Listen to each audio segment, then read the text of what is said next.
И вновь начинается бой, и сердцу тревожно в груди. Мы начинаем свою информационную войну на нашем информационном фронте. Пообщаемся с украинцами, возможно, с казахами. Кто-то хотел, давай казахов, что там в Казахстане.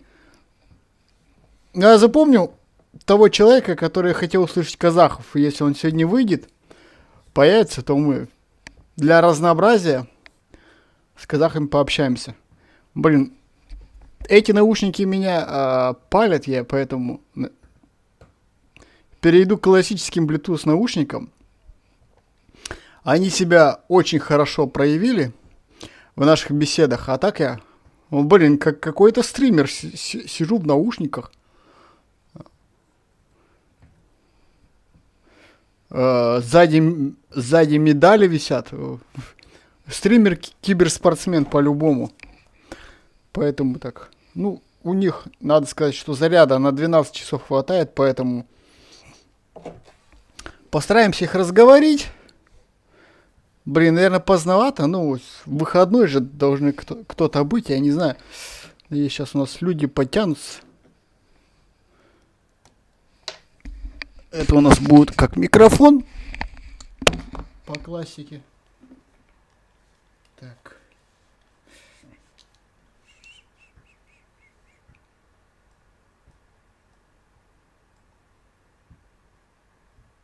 Так, устройство. Так.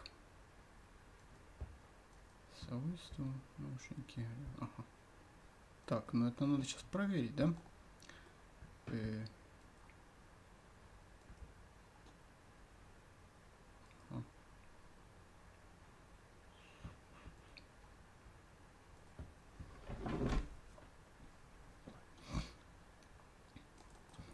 Так.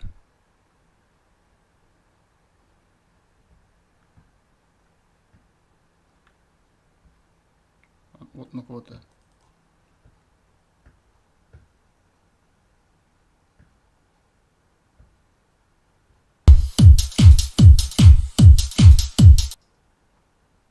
Так, что-то вроде, ну вроде что-то есть. Вроде что-то есть. Так, заглушка у нас работает? Ой, угу. А ну-ка. О, ну, вроде работает. Так.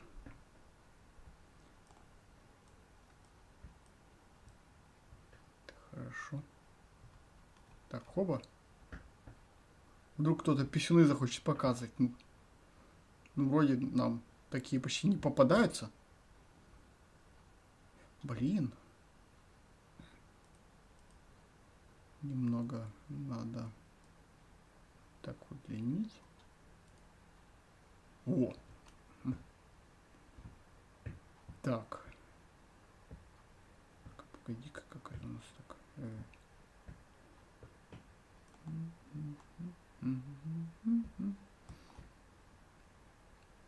Так, это у нас как вот это. Да, ага. Так, сейчас мы вот тут проверим. Мне кажется, тихо.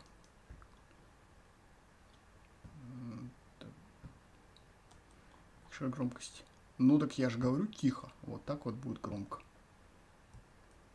Так. I know you told your friend you're not okay. And tell me what's wrong and why you never said you felt that way. And guess you're trying to stay strong and fake a smile. Step 1, wake up early, gonna rise with the sun. Step 2, get some good, some food in you. Step 3, think real hard about what you wanna be. Step 4, everybody just do your thing. Wake up, today's gonna be a good day. Wake up, today's gonna be a good day. Wake up, today's gonna be a good day. Wake up, today's gonna be a good day. Wake up, today's gonna be a good day. Wake up, today's gonna be a good day. Wake up, today's gonna be a good day. Wake up, today's gonna be a good day. Set your affirmations, aspirations. I got shit to do, the aftermath of preparation. Good food, good mood, blood in circulation. One step at a time, yeah, that's how you make it. Set a goal you control and the steps you take them. I try to pick one thought, have some concentration. And if I make a mistake, it's called education. I try to do this every day, call it replication. Wake up, today's gonna be a good day. Wake up, today's gonna be a good day. Wake up, today's gonna be a good day. Wake up, today's gonna be a good day. Wake up, today's gonna be a good day. Wake up, today's gonna be a good day. Wake up, today's gonna be a good day. Wake up, today's gonna be a good day. So life ain't easy, y'all. I think there's a reason though. Ups and downs, just like every difference. Класс.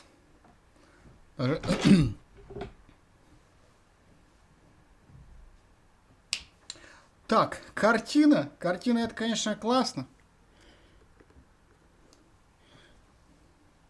Но я же стример или как? Давайте сейчас за место картины. Ну, чтобы вообще как-то картина, как что-то. За место картины мы сейчас портрет бабушки повешаем.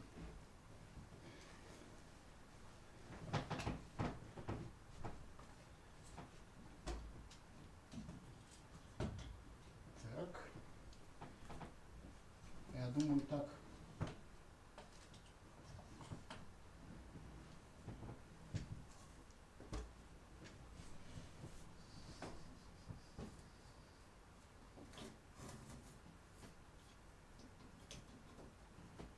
Сука. Сейчас мы куда повешу. Блин, там внизу какой-то гвоздь. Ладно, хер с ним. О! Ой, блин, сука. Стукнулся. О. Ну, начинается.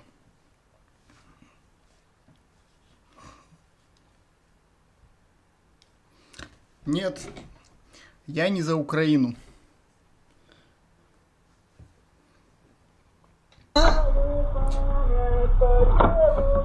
Я тебе так скажу. Я интерпретирую свою позицию. Я за то, чтобы в Донецке и Луганске Украина не убивала мирных жителей. Вот так вот.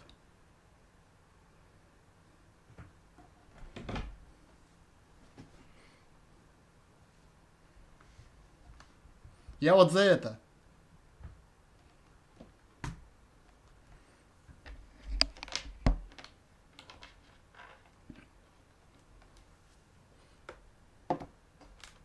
Потому что вот те звезды, которые кричат мы за мир, что-то они про это стали говорить только 8 лет спустя. А раньше они где были? Так раньше ихним квартирам, машинам, яхтам ничего не угрожало, а тут они испугались и в Израиль все подорвали. За мир они, ага, конечно. Значит, до этого они 8 лет были за войну. То есть, как бы, ну, все понятно.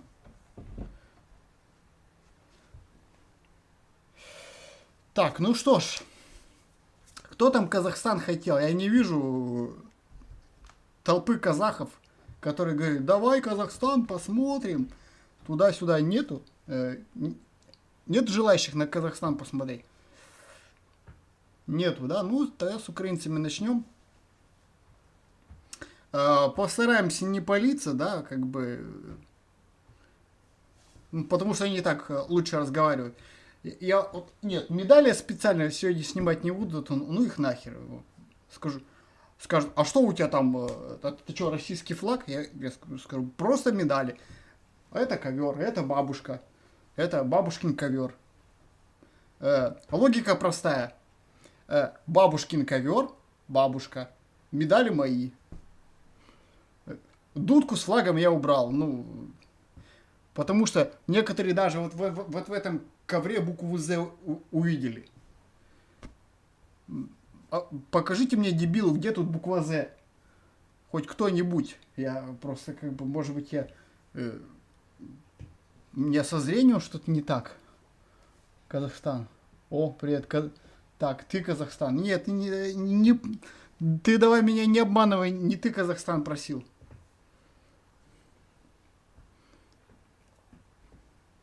Что у Казахстана мы спросим? Давай, конкретно, по делу, по фактам.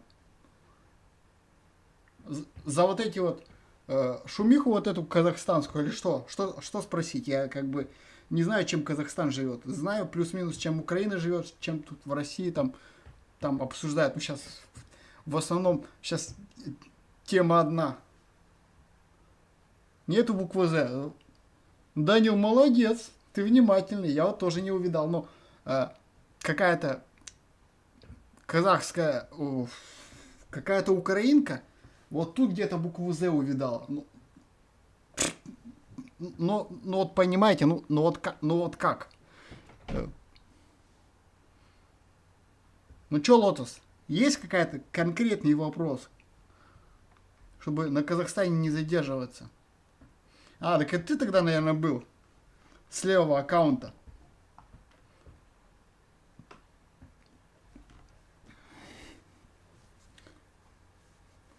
Так, ну тогда с украинцами начнем. Все, я готов. Что там? Кто там будет что спрашивать? Все, я готов.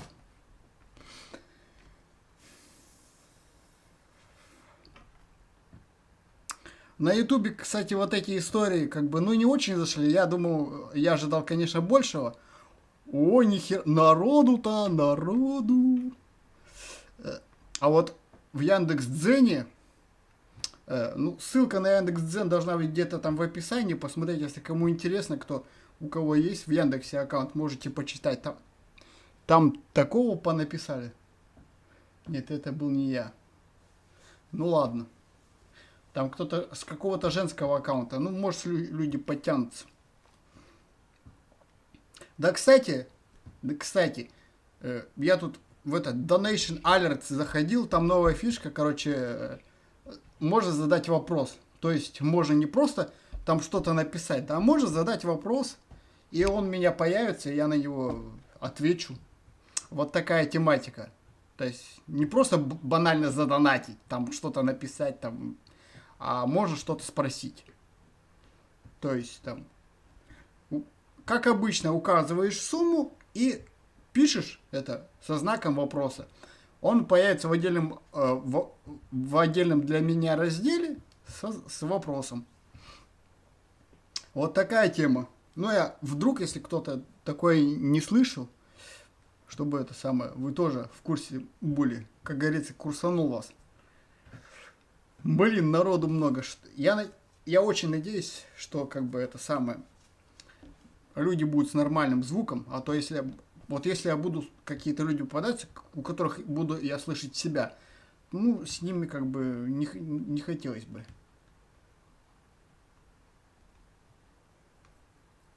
Да, сразу.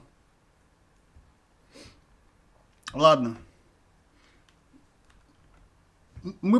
Я хорошо запомнил, кто там про Казахстан спрашивал. Ну, я обещался, если тот человек, женщина, или может быть, школьник с мамкиного аккаунта, если тот человек придет, то мы зайдем на пару диалогов. Ой, вот Данил, давай мы сейчас к Рубину не будем возвращаться, все, я про Рубин свое мнение рассказал, все, и не надо мне вот эту херню сейчас писать. Я 100 раз уже как бы про Рубин, и про Слуцкого. Кто не согласен с моим мнением, это ваше право, я все высказал. Мнение по Слуцкому у меня не поменяется. Со мной и мой брат не согласился, да, мне как-то пофигу, как бы, согласился он или нет. Может быть, где-то под землей Слуцкий великий тренер, но в этом году в Рубине он провел одну из худших своих карьер в истории как тренер. Возможно, это был какой-то спад, и дальше у него пойдет лучше. А может и нет. Видите, финал Лиги Чемпионов. У кого? У казахов? Или у украинцев? Ты думаешь, там... вот прям мне вплоть, короче, это самое... Футбольные фанаты будут попадаться. Все, давайте, поехали. Это как между делом буду отвечать. Буду стараться.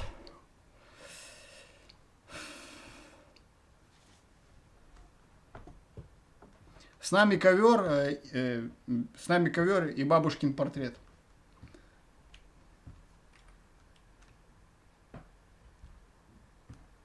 Так, надо на всякий случай руку, короче, на кнопке держать, если вдруг что-то будет попадаться.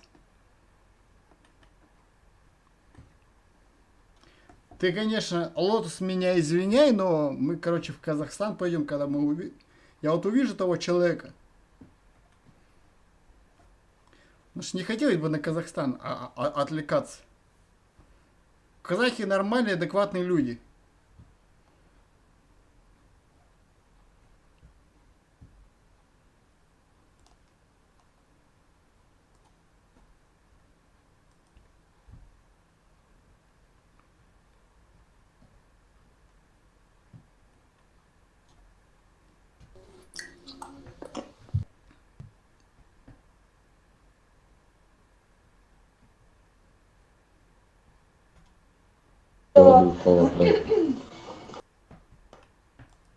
Сразу не повезло какому-то мужику, которого я себя слышу.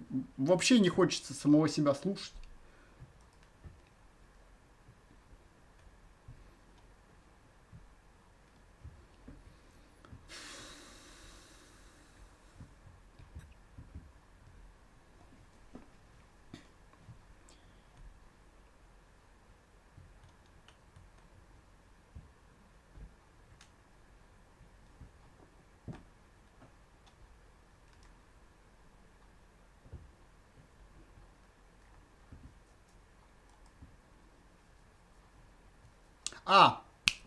Я же речь готовил, чуть не забыл.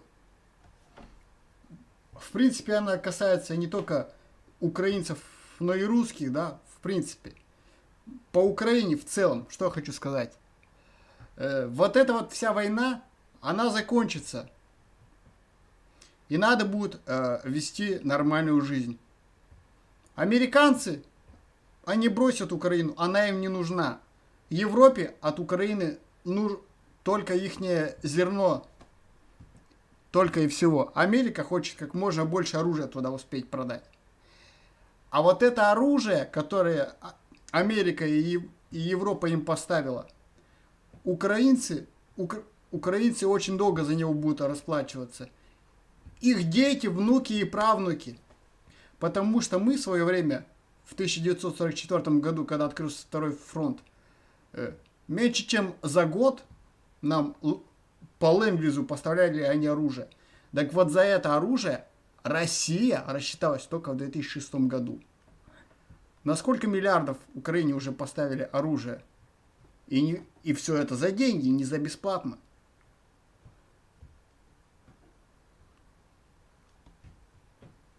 И за все это будут платить украинские налогоплательщики. И еще не факт, что вот это все оружие дошло до украинских вояк. Часть за счет коррупции украинских генералов, которые куда-то его отправят налево. Обязательно. Почему? Потому что воровать это такая традиция. На Руси сложилась. И на Руси это не только... Что такое Русь?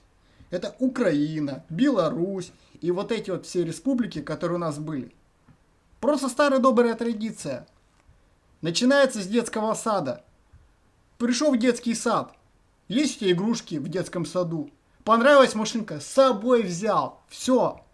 Традиция такая, просто В школе из библиотеки книги спер, потому что они тебе дома-то нужнее, да.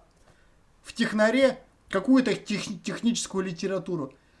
Приди там к маме с папой, обязательно какой-то учебник будет технический, где будет штамп какого-нибудь университета. Обязательно. Пришел ты на завод, да, на завод, в компанию, куда бы ты ни пришел, там найдутся обязательно то, что тебе дома нужнее. И что вы думаете? Вы наивно полагаете, что чиновниками сразу рождаются, сразу там депутатами, премьерами, и что думаете? Они вот прям так раз и честными сразу стали? Если это с детских лет, с глубокой древности, это вот так вот все оседало.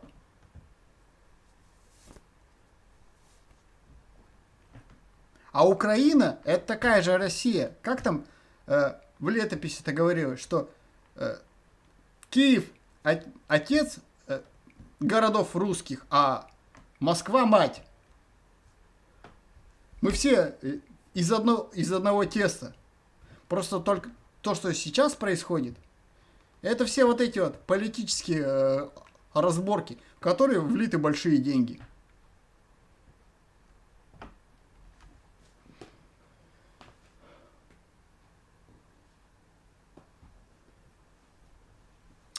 Так что, да и что-то мне подсказывает, что Украину всяко разно американцы не будут восстанавливать.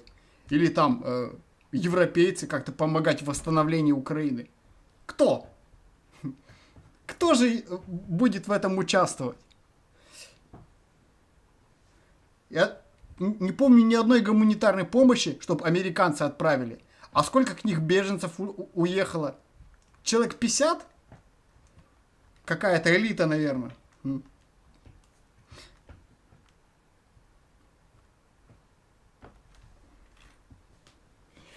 Все ясно, как белый день. Американцы, европейцы уходят и приходят.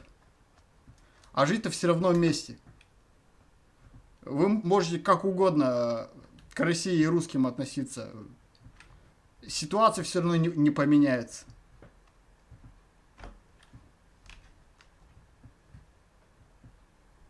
Потому что Киевская Русь, не украинская, не русская Русь. Ладно, поехали. Это в самом начале хотел сказать просто. Я потом это вставлю в каком-нибудь ролике. Так, вы будете платить за расширение. Но, Дмитрий, ну а кто?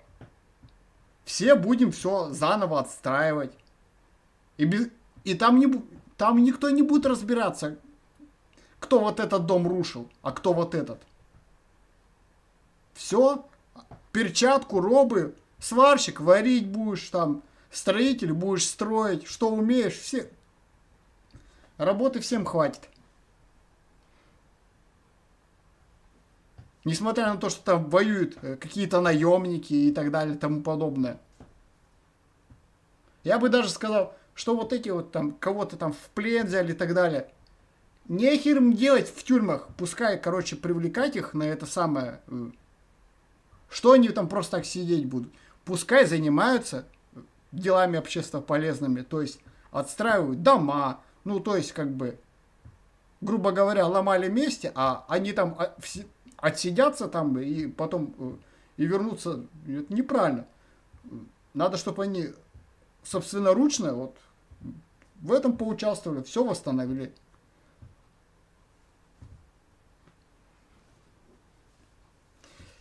И так будет правильно и честно вполне.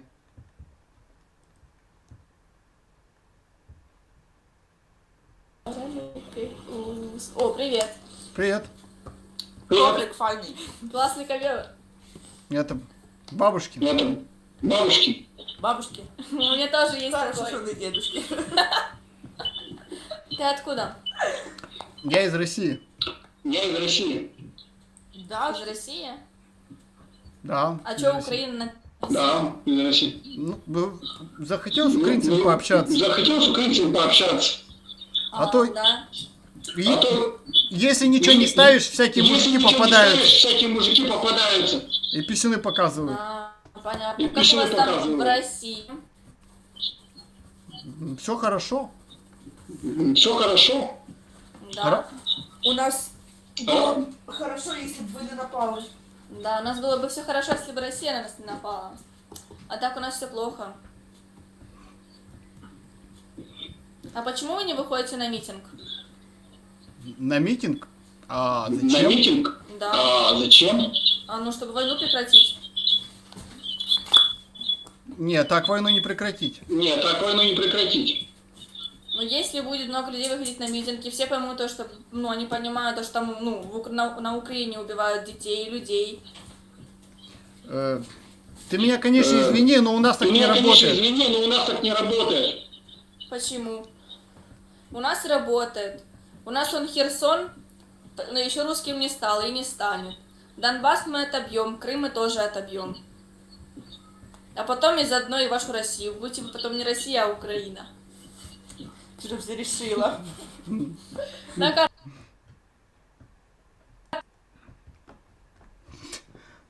Ты за кого? За Украину? Или за... О, ну вот, распространенные вопросы.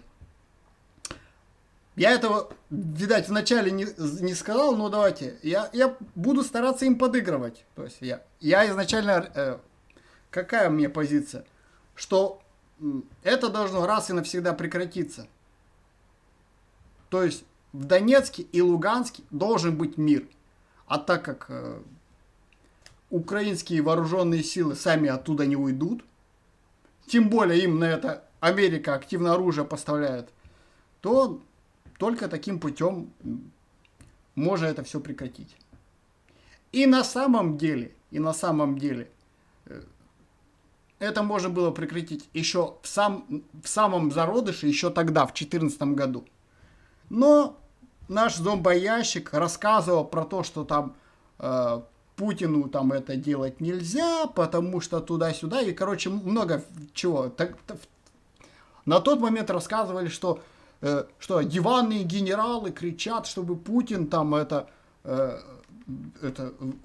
вводил войска, потому что не понимает, а на самом деле тогда НАТО может что-то там, короче, и вот такая вся история. Я скажу, это туфта полная, полнейшая туфта. Просто сейчас максимально подходящее время. Газ дорогой, нефть дорогая, то есть как бы денежно выгодно. Просто чтобы экономика не провалилась, чтобы рейтинг президента вырос, все зашибись. На тот момент санкции и тогда бы тоже сразу ввели.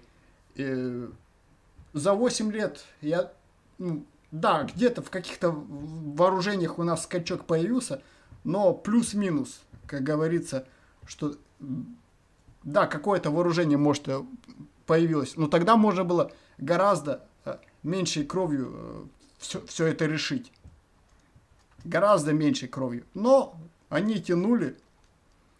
Может быть, они какой-то супер хитрый план разрабатывали. Но я думаю, для опытных военных людей это просто дело времени.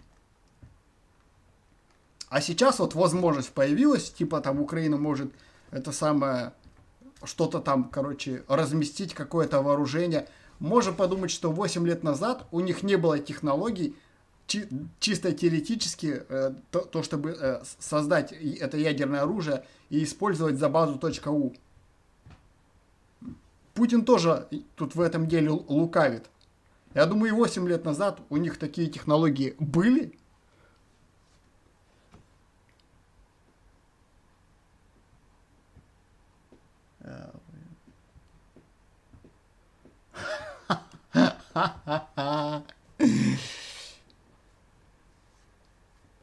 Ну, знаешь, это твое мнение. А там все-таки 1,5 миллиона, если не больше, российских граждан. И если вот некоторых людей послушать, некоторых президентов и премьеров, украинских, что они там несут. Людям запретили на русском разговаривать. Изменили конституцию, причем у народа не спросили, согласны они нет. Взяли и решили, и изменили конституцию. 3 раза в 2014 году конституцию изменили. Это что, нормально? Согласны, не согласны, пофигу. Это раз. Майдан это, во-первых, все незаконное мероприятие. Не было ни референдума на то, чтобы, допустим, этот импичмент президенту повесить. Тоже насильно его убрали. И так далее, и тому подобное. Ну, конечно, Путин виноват. Я и не сомневаюсь.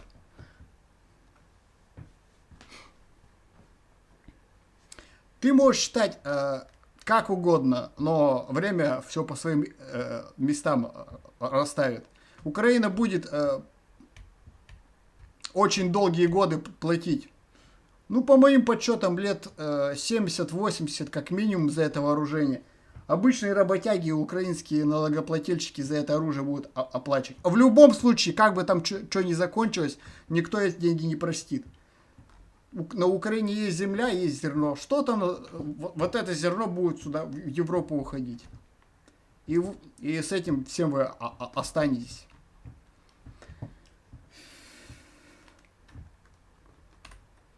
Как бы вы там к России не относились, как бы вы к Путину не относились, все равно ничего не поменяется. И Запад, вот эта евроинтеграция, которую вам как бы пообещали, она никогда не случится. Они никогда вас к себе не возьмут. Никогда. Вот после... Они сразу много чего вспоминают про вот эти нацистские батальоны сразу припомнят и просто это... Даже чисто теоретически, когда у Украины не будет никаких спорных территорий. Чисто технически Украину сейчас не хотят ни в НАТО, ни в Евросоюз брать, потому что спорные территории. Так вот, теоретически могли вот по-прежнему так закрывать на все глаза, типа, и все, ну там бомбят, воюют, вообще не наши проблемы. И Украину бы ни в НАТО бы не брали, ни в Евросоюз, потому что там один из пунктов, чтобы не было спорных территорий. И все, никуда бы не брали. Но даже когда этого не будет, все равно не возьмут.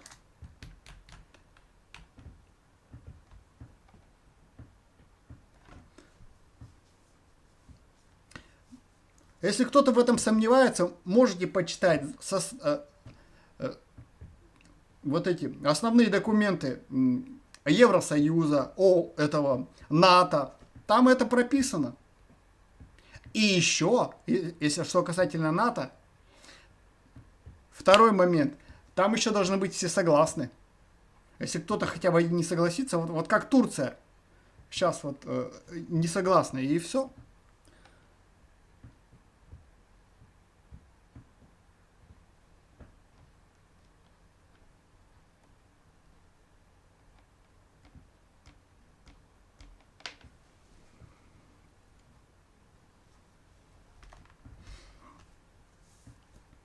Заметь, у нас-то все законно делается. Кстати говоря, и Конституцию люди меняют. А не то, что мы с этим не согласны, мы вас всех убьем и сами возглавим, страну и будем там разруливать. Очень классно, очень классно вот так. Что-то не устраивает, пожалуйста, сейчас мы эти майданы проведем.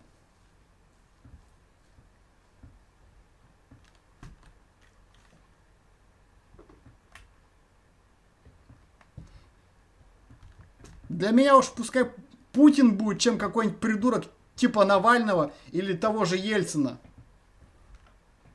Так хоть плюс-минус все стабильно. А вот придет очередной Ельцин и опять развалит страну. Очередной там Ельцин, Навальный, Горбачев. Вот такой придурок, полуалкоголик. которые за 5 копеек, которые им Америка даст, разворует, растащит страну. И зато полная страна миллиардеров будет, которые успели на этом навариться. Как по мне, на Украине сейчас происходит то, что сейчас у нас происходило в 90-х. Мерзкое время.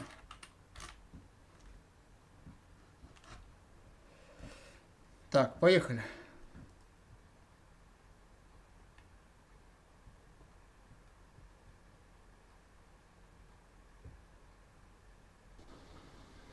Здравствуйте. Здравствуйте. А вы откуда? Я с России. Я тоже с России. Как тесен мир. Тоже ловите, да? Да. Вы меня понимаете, да. Что интересного говорят? Да, одни оскорбления. Адекватные люди попадаются. Слушай, ну, блин, из 10 человек может быть один. А так, все зомбированы, слава Украине сразу, там все такое. И не переубедить никак. Угу. А у вас как? А у меня, ну, я вот сейчас наглядный пример. Видите, сзади меня ковер, да? Да. Букву З видишь где-нибудь тут на ковре? Нет, вроде. А она там есть? Где-то. Как про суслика. Я смотрю, у тебя там медали висят. Да, это забег. А вот О. Это за что? А? кикбоксинг. А, Кикбоксинг. хорошо. Ну, уже тренирую, уже не спортсмен. Уже все. Поломался.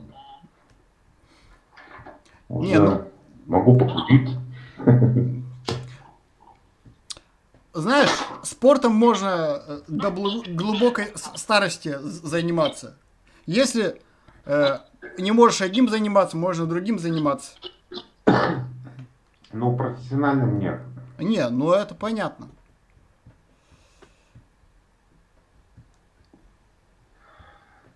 Слушай, каких переубедить всех? Блядь, у меня нервов не хватает. Ну, Сука. нет, знаешь, переубеждать бесполезно, но это... Ты будешь даже какие-то ссылки на документы там показывать, будешь в Википедии тыкать, ну вот же тут написано, это время все растает, я так думаю. Слушай, вот сколько вот общаюсь с ними, да, я говорю, вот нашим там колени прострелили, а потом убили. Никто не знает про это видео, оказывается. Они говорят, а как, а что это, где это было? Я говорю, ну набери в Ютубе и увидишь. Они не знают про это. Я в ахуе, блядь. Но Они вот, знают Бучу. Буча. Вот в Буче вы там этот. ну, А ну то, вот как наших убивали, не знают. смотри, у нас вот любой человек, у которого есть интернет, ему попадается какое-то видео, он берет там компьютер, телефон, делает скриншоты, через Яндекс картинки сразу проверяешь, да? Смотришь, ага, ну вот оно. Такое ощущение, как будто там это какая-то ультра какая-то последняя технология, про которую там не знают. Просто хоба увидели, нифига, а это что твоя, ты русский, блин. Ну, они нас реально считают за монстров, вот я так понял, что их нихуя не переубедить. И причем я попадаю на детей там лет по 10, по 12, а они сразу только видят меня, они говорят, россиянин пидорас, и сразу трубку бросают. Я даже слова не успела сказать. Это жесть, конечно. Мне вот одна... Это их уже так воспитали. Так я тебе больше скажу, что у них в учебниках это самое все прописано. Вот, может, ты видел, как Небензи или как вот, короче, Вон-то выступал Да, про да. учебники? Я вот А. я вживую это наблюдал, понимаешь, чат рулетки. Школьница, ну где-то, знаешь, девятый, что ли, класс она окончила. Отличница по украинским учебникам.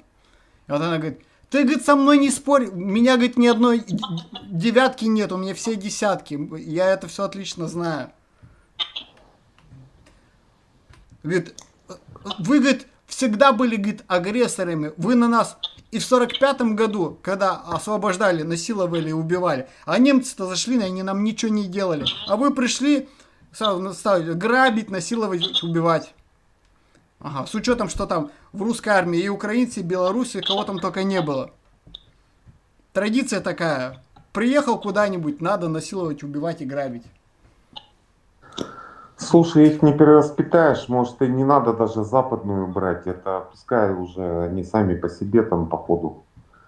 Это все, это уже взрыв головного мозга, блин. Я посмотрел пленных Азовстали, я просто в шоке был. Вот, это просто одни нацисты, это фашисты. Все такие в наколках, все расписные. Там даже приговор можно по наколкам уже выставлять. Жесть.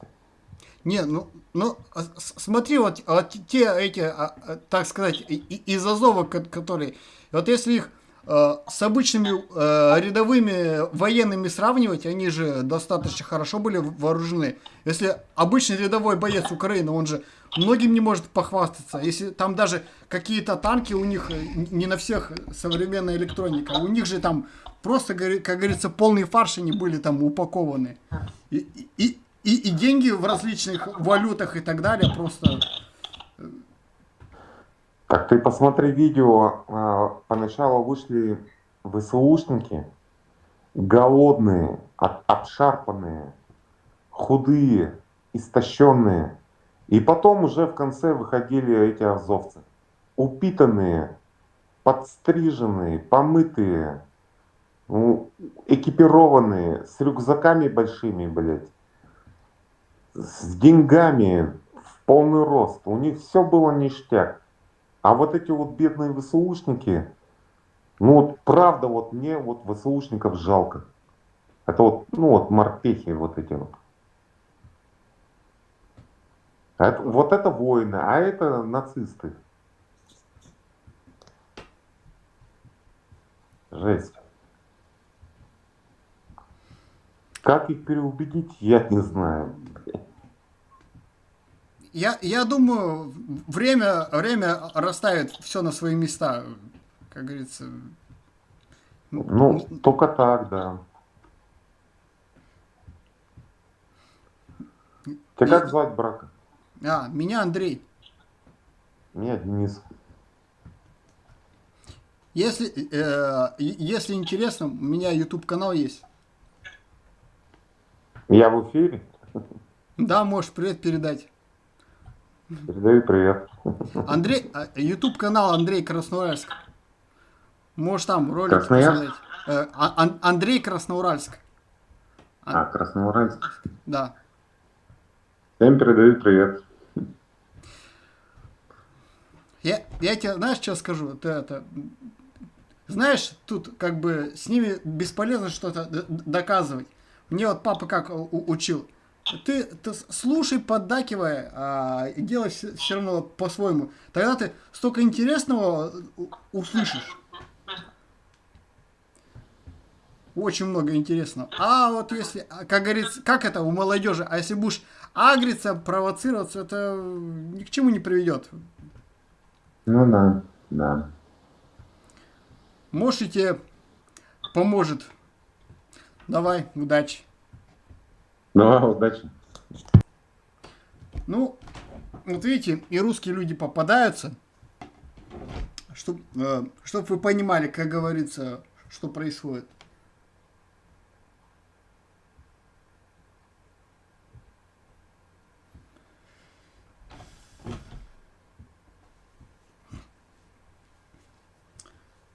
И думаю, тут все предельно понятно. А кто на кого напал? Я думаю, ни для кого не секрет, что украинцы в Первую Чеченскую войну воевали против российской армии. Так что еще спорный вопрос, кто на кого там нападал.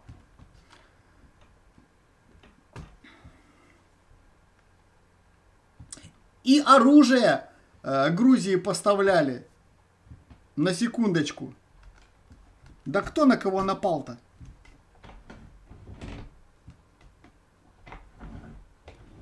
Любые конфликты, которые были, Украина сразу в них участвовала, или их добровольцы, или поставляла оружие противоположной стороне. Да кто на кого напал-то? Первый. Как по мне, так Украина в 95-м году.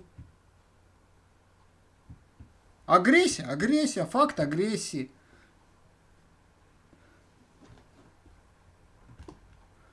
Так, ну давайте украинцев все-таки найдем.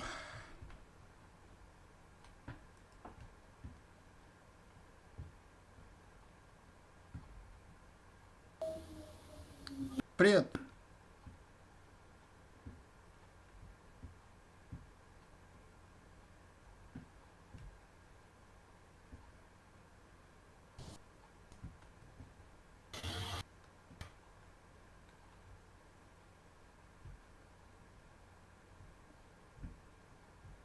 Слава Башкортостану. О, привет, О, неожиданно. привет, неожиданно. Неожиданно. Слава Башкортостану. Ожидаешь Ожидаешь увидеть увидеть украинцев, Кого? украинцев, а попадаются а русские. попадаются русские одни. Блин. А вы тоже русских? Да. Блин, извини, Да. просто я, смотрю, флажок-то украинский стоит, я этих бендер-то ищу тоже. Классное занятие. Понял. Классное Всей занятие. страной Да, ловим. Всей страной ловим. Да-да, извини меня, дай бог удачи. От души, от души, от души. Блин, какое занятие классное, а? Одни русские попадаются. Так, кто там в чат рулетки? Дайте мне... Я... 193 тысячи онлайн, это охренеть. Так... Где украинцы-то все?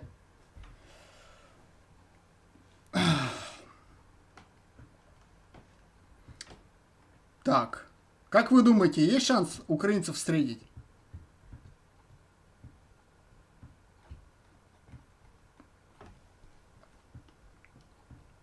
Мне, может быть, какой-нибудь украинский флаг тоже найти, чтобы это самое... Украинцы цеплялись. Не, ну вот про того мужика, который из России, я думаю, добавлю, а то одни украинцы, я думаю, это неправильно. Мнение русских тоже должно быть показано.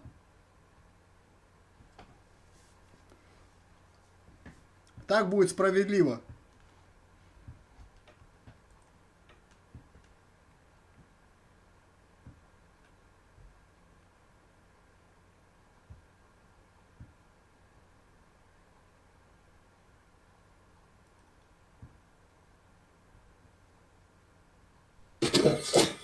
Добрий вечір. Привет. А що то є з ковром? Что с ковром? Что нормально? Що, с ковром? деревні? Ну, руський якийсь, да? Руський ковер. Да, я из России. О, і що ти про Україну? Что про Украину думаю? Ну да. Ну, ничего плохого я не думаю про Украину. Это такая Ну все, ситуация... давай. Да что я не так сказал? Я же сказал, ничего плохого не думаю. О, здорово. А как мне надо было ему ответить? То, что это Украина с 2014 года, как там эта школьница-то говорила? А зачем мы сами себя убиваем? Очень интересный вопрос. Я бы для себя, наверное, на этот вопрос как ответил? Потому что одни украинцы считают себя настоящими украинцами по отношению к относительно тех, кто в Донецке и Луганске. Они считают, там какие-то неправильные украинцы. Европейские ценности им чужды. В гей-парадах они участвовать не хотят. Почему-то хотят на русском разговаривать.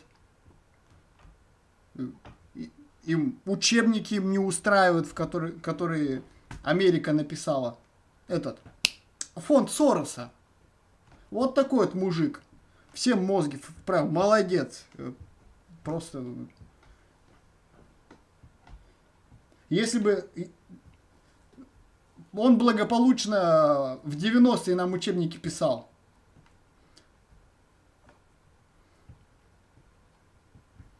Не знаю, как я это пережил. Так, поехали. Что-то сегодня не русские попадаются.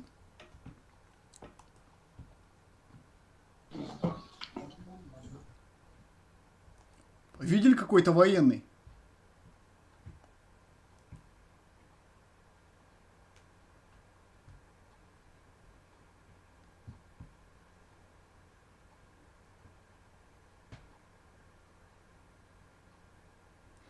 Ну, кто-то так тупо просто камеру закрывает.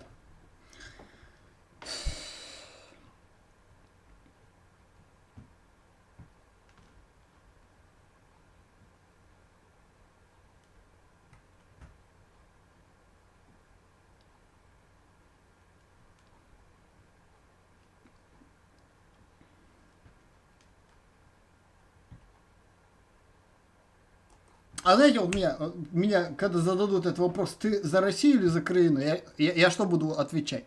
Я за то, чтобы не убивали мирных жителей в Донецке и Луганске. Чтобы Украина перестала их убивать. Как вы думаете, меня сразу пошлют? Наверное, сразу пошлют, если так буду отвечать. Блин. В чат рулетки. Ну, почему сразу завещание-то? Я думаю, что...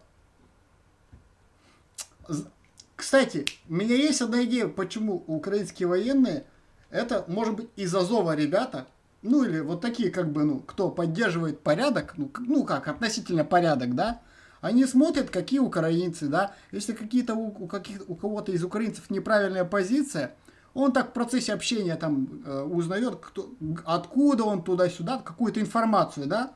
Тем временем у него вот тут где-то рядом телефон, он раз как бы там набирает. И потом это легко и просто происходит, что какой-нибудь СБУ его берет и так далее и тому подобное. Говорит, ах, ты против Украины, так ты предатель, в тюрьму тебя. Вы думаете, это прикол? Вот одна украинская блогерша сказала, побыстрее бы нас захватили, и все, и эти из Азова ребята поставили на колени, короче, не знаю, как что-то с ней делали, она вся заплаканная, тушь потекла, помада, и заставили ей публично извиняться. Как минимум. И все, а вы думаете, это прикол? Так военные по приколу сидят, так время так чисто по прикол тянут, чтобы чисто пообщаться. Или может быть вот эти вот чеченцы из этого, короче, из батальона этого, как их не батальон-то называется у чеченцев? Блин, не помню честно. Вот они тоже сидят так по приколу там, с украинцами пообщаться. Кто-то, может быть, действительно такую цель преследует, а кто-то вполне серьезно так Ваньку валяет, типа, а вы какую-то информацию узнает, и потом ее сейчас в современное время все можно узнать.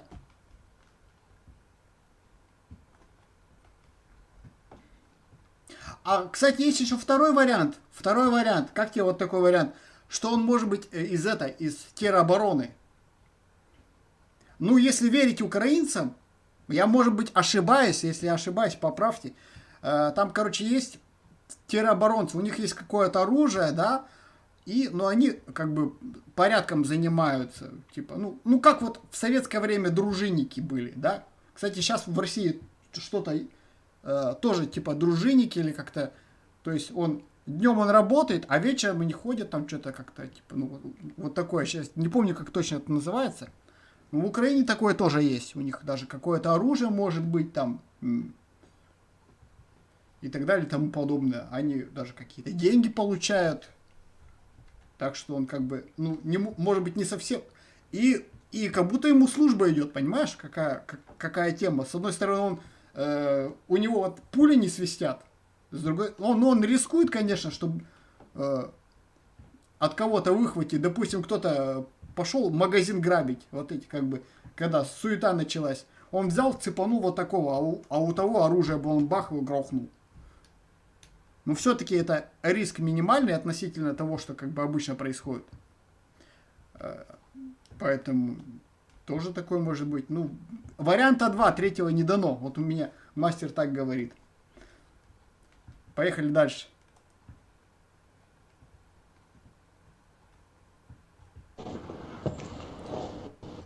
Здравствуйте.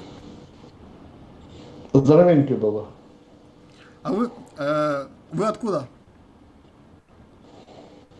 Блин, какая разница, откуда я? Из России, из Украины, из Белоруссии, с Казахстана. С Казахстана, да. Казахстан, правильно. Акмола. Астана, Целиноград. Что там у нас еще было, блин? А я из России. А я с Целинограда, блин. О чем с людьми общаетесь? Блин. Ругаюсь. Но как ты думаешь, на сегодняшний день о чем можно общаться с людьми? Вот честно. Вот ты вышел в чат-рулетку, ты же знал, что, блин, тебе попадутся украинцы, да? Они будут ругаться. Или попадутся, например, казахи, например, с Казахстана. Они тоже будут ругаться. Да? А казахи что ругаются? У них вроде как бы все нормально стало? Или нет? А ты думаешь, что Казахстан за то, что происходит сейчас в Украине, а не с Россией? А как ты думаешь, сколько казахстанцев за Россию, а сколько против? Честно, не знаю. Но я тебе могу сказать честно, блин, как тебе сказать, даже не честно я не могу сказать, потому что я не знаю. Но я тебе скажу, что 90% против. А 10 может быть, конечно, за. Но я и то даже сомневаюсь, что даже 10 есть. А что так? То, что происходит сейчас в Украине, действительно, это непонятно никому. Я думаю, многим россиянам это тоже непонятно. То есть из-за того, что недостаточно информации, то, что на самом деле происходит, из-за этого, да? Понимаешь, информации даже больше, чем надо.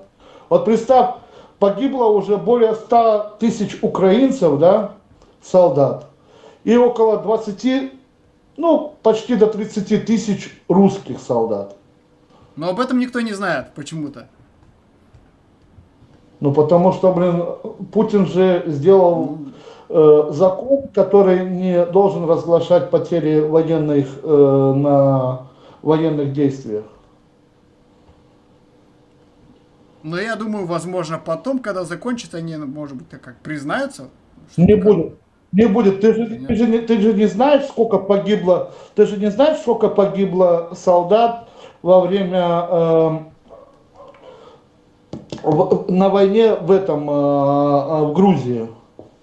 Но там совершенно не эти цифры. Там, если погибло, гораздо меньше, чем тут. Сколько там погибло? Честно, давненько было, не знаю. Дивизия в городе просто одна погибла. Дивизия.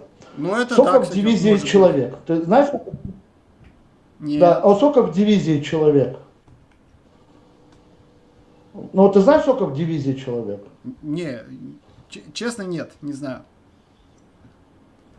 Ну, где-то 3000. Ну.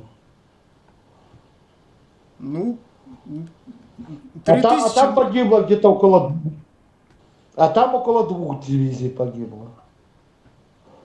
Ну, кстати, может быть, как бы... Но все-таки относительно того, что Ну, сейчас... я считаю, где-то 10-11 погибло, и об этом все равно все молчат. Поэтому говорить правду о том, что столько в Украине погибло, блин, это... Ну, погибло много, честно тебе скажу. Я разговаривал с офицерами. Страшно. Много. Я сам не с Украины, я сам с Казахстана. Ты правильно сказал, я с Казахстана. Но живу только в Германии. М. Я немец, но только с Казахстана. М. Я, между прочим, патриот России. Какое сплетение получается? А что там, Ну, кстати... как понять, какое... А что там, кстати, в Казахстане-то произошло? Лично по моим ощущениям, там как будто как бы Майдан хотели замутить. Вот такое. Что-то типа, я думаю, что типа того, но у них ничего не получилось. Ну, а типа того, типа Майдана, да, хотели сделать.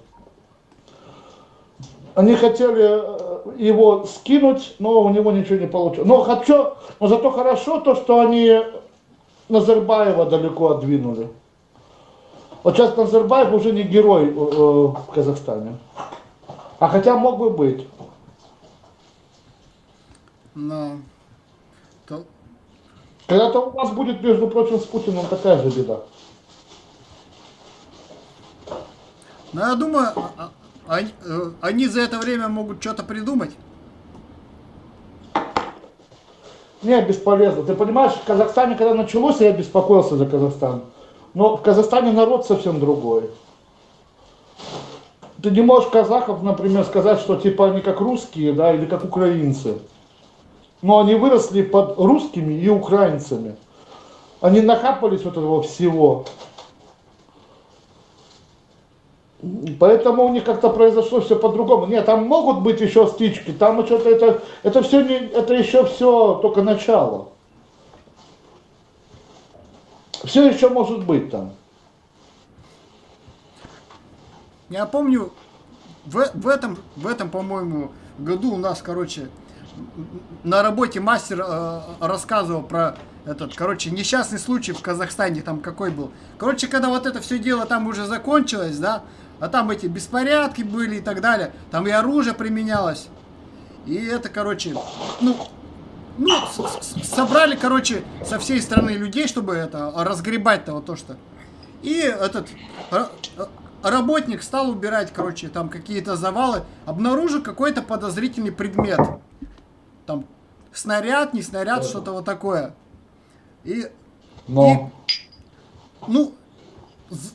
Зачем-то он, не знаю, свой нос сунул, короче, ну, не надо было его трогать. И, короче, взял и на этом деле подорвался. Да, там бомба была. Нет, там бомба была. И подорвался. Я такой, конечно, я о такой тупце не слышал, блин. Ты не думаешь, что казахи такой тупой народ, что типа они не могут определить, это бомба или говно, блин. Это тоже неправда. В любой пропаганде есть, понимаешь, свои понятия. Я прожил в Казахстане всю свою жизнь, прослужил в России, да, ну, Советскому Союзу в свое время. Я тебе скажу, что казахи, они не такие тупые, как их все везде представляют. Никогда они не были тупыми. То, что в Казахстане вот это произошло, да, у них беда в том, что у них военных очень мало. Они не готовились к войне никогда, никому не нужны, у них очень мало. У них военных всего лишь, 40 тысяч. Ты можешь представить, 40 тысяч? Да. А население 40 миллионов. И поэтому Казахстан, понимаешь, это территории большие, да, это большая территория. Казахстан это, извини, после России вторая страна, если считать. по территории, блин, да, у нас степи там, извини, блин, ты от деревни до деревни, блин, едешь по 30 километров, по 50 километров, блин. Но там, я тебе скажу, казахи, они не такие, не такой народ, чтобы, блин, они были как-то агрессивные, нет. Но они злые становятся, честно я тебе скажу. Злые становятся не только там, а злые становятся и здесь, и везде в мире. Ты даже не можешь представить, что будет, даже если, блин, в течение года, да, Россия не победит Украину, что может произойти? Может произойти очень много. Ну, знаете, как минимум это еще может наложиться. Вот смотрите, вот эта вся история началась, получается, да? Сразу про коронавирус, короче, все забыли, как будто его не было. Но он же не ушел Ну, никуда. коронавирус просто пропал. Коронавирус пропал, все. Короной все перестали болеть. В мире даже, не то, что там, а где-то, а в мире все перестали болеть короной. Но я думаю, это только пока. Потом, когда наступит осень, он опять вернется. Это не такая болезнь, чтобы раз и ушел. И это может одно на другое наложиться. По-моему, я думаю, это вообще искусственно все было придумано, блин, как раз для того, чтобы сдержать людей. Готовилось все к большой войне, но Путин опередил почему-то. Да, Готовилось я все к большой согласен. войне. Готовилось все к большой войне. Но Путин опередил. Он это сделал первым. Вот сейчас последствия в том, что, например, как будет себя вести Россия. Зависит все от России. Как вот, например, в 1944 году или 1943 году, блин, например, когда Америка, блин, бегала туда и сюда, не знала, кому помогать. Или, блин, немцам, или России. Или немцам, или России. Вот то же самое про сейчас второй происходит. фронт, да? Китай тоже метается. Китай тоже сейчас метается. Китай тоже не знает, куда припасть, блин. К России или к Америке. К России или к Америке, блин. И так все страны. Я тебе говорю, вот что будет интересно мне через... Ну, я думаю, что это не будет так далеко. Я это вижу, в принципе, как вот, блин, вот честно, 22 июня. Ровно в 4 часа. Да, хорошая дата. Почему-то у нас как бы... Дата, которые все помнят и которые все хотят просто-напросто Ну как, народ уже забыл про это. И он хочет это все возобновить назад. Я думаю, что что-то произойдет. У нас это патриотично настроенные граждане почему-то как бы у них крутилось, что типа постараются, там подожмут, где-то больше потеряют, но к 9 мая. Ну, есть другие же даты. Это неправда. Во-первых, первое поражение русских было в том, что они запустили... Это не Путина, конечно, проблема, это проблема Шойгу. То, что он запустил солдат и взял как пустышку, блин, а сзади не было подмоги. Это Шойгу проблема. Если бы он когда запустил солдат, когда они дошли до Харькова, когда они дошли, блин, извини, чуть не до Одессы за 3 дня, блин.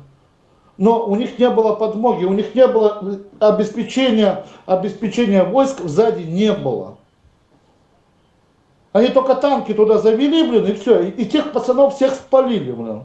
Кантемировскую дивизию спалили, блин. Таманскую дивизию спалили, блин. Вот это была проблема, бля. Русаки подумали, что они когда зайдут в Украину, что у них будет благодать, и что люди будут просто-напросто их встречать с цветами, бля. Но это не получилось. Это хорошая войсковая потеря, блин. Это, я тебе скажу, это серьезно, но над этим будут многие работать. Но дело в чем, что Россия не поступила, например, как американцы, как, например, любая страна, ковровыми бомбардировками. Она не стала уничтожать Украину полностью. Ну, да, Здесь тоже есть вопрос, знаешь. Это, как говорит молодежь, это был бы большой агр, причем на очень далекие времена. Там то, что... Да не на далекие. Россия могла бы взять Украину за несколько часов. Ну, там, я не знаю, за 3 суток могла бы взять. Если бы Россия бы начала ковровыми бомбардировками, если бы она шла бы авиация, бомбила бы авиация, и следом шли бы войска. Это было бы быстро. Но Россия не хотела бомбить города, потому что там родственные связи.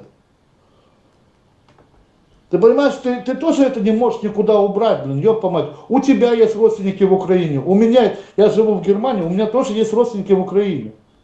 И я им помогаю до сих пор.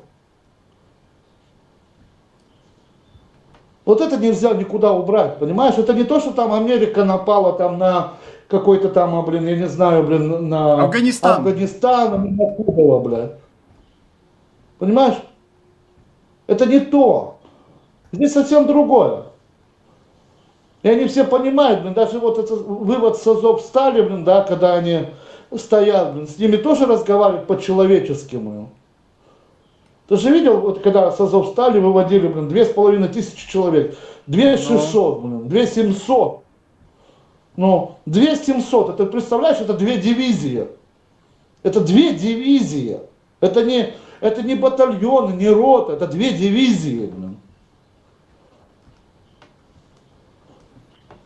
Как ты можешь говорить об этом, блин? Это гуманность, это, блин, это наша, ну, как сказать, славянская. А если бы Россия бы захотела бы просто-напросто сказать, что это не наш народ, да, и просто идти, блин, то она начала бы ковровыми бомбардировками просто бомбить. Ты можешь представить, что это было бы? Это просто горело бы, земля горела бы за километрами. Просто метр за метром земля горела бы.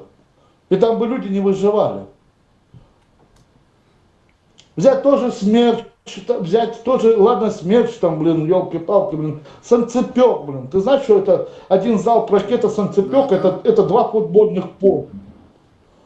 2 футбольных поля, это не что-то, это 2 футбольных поля, это почти получается 500 на 500.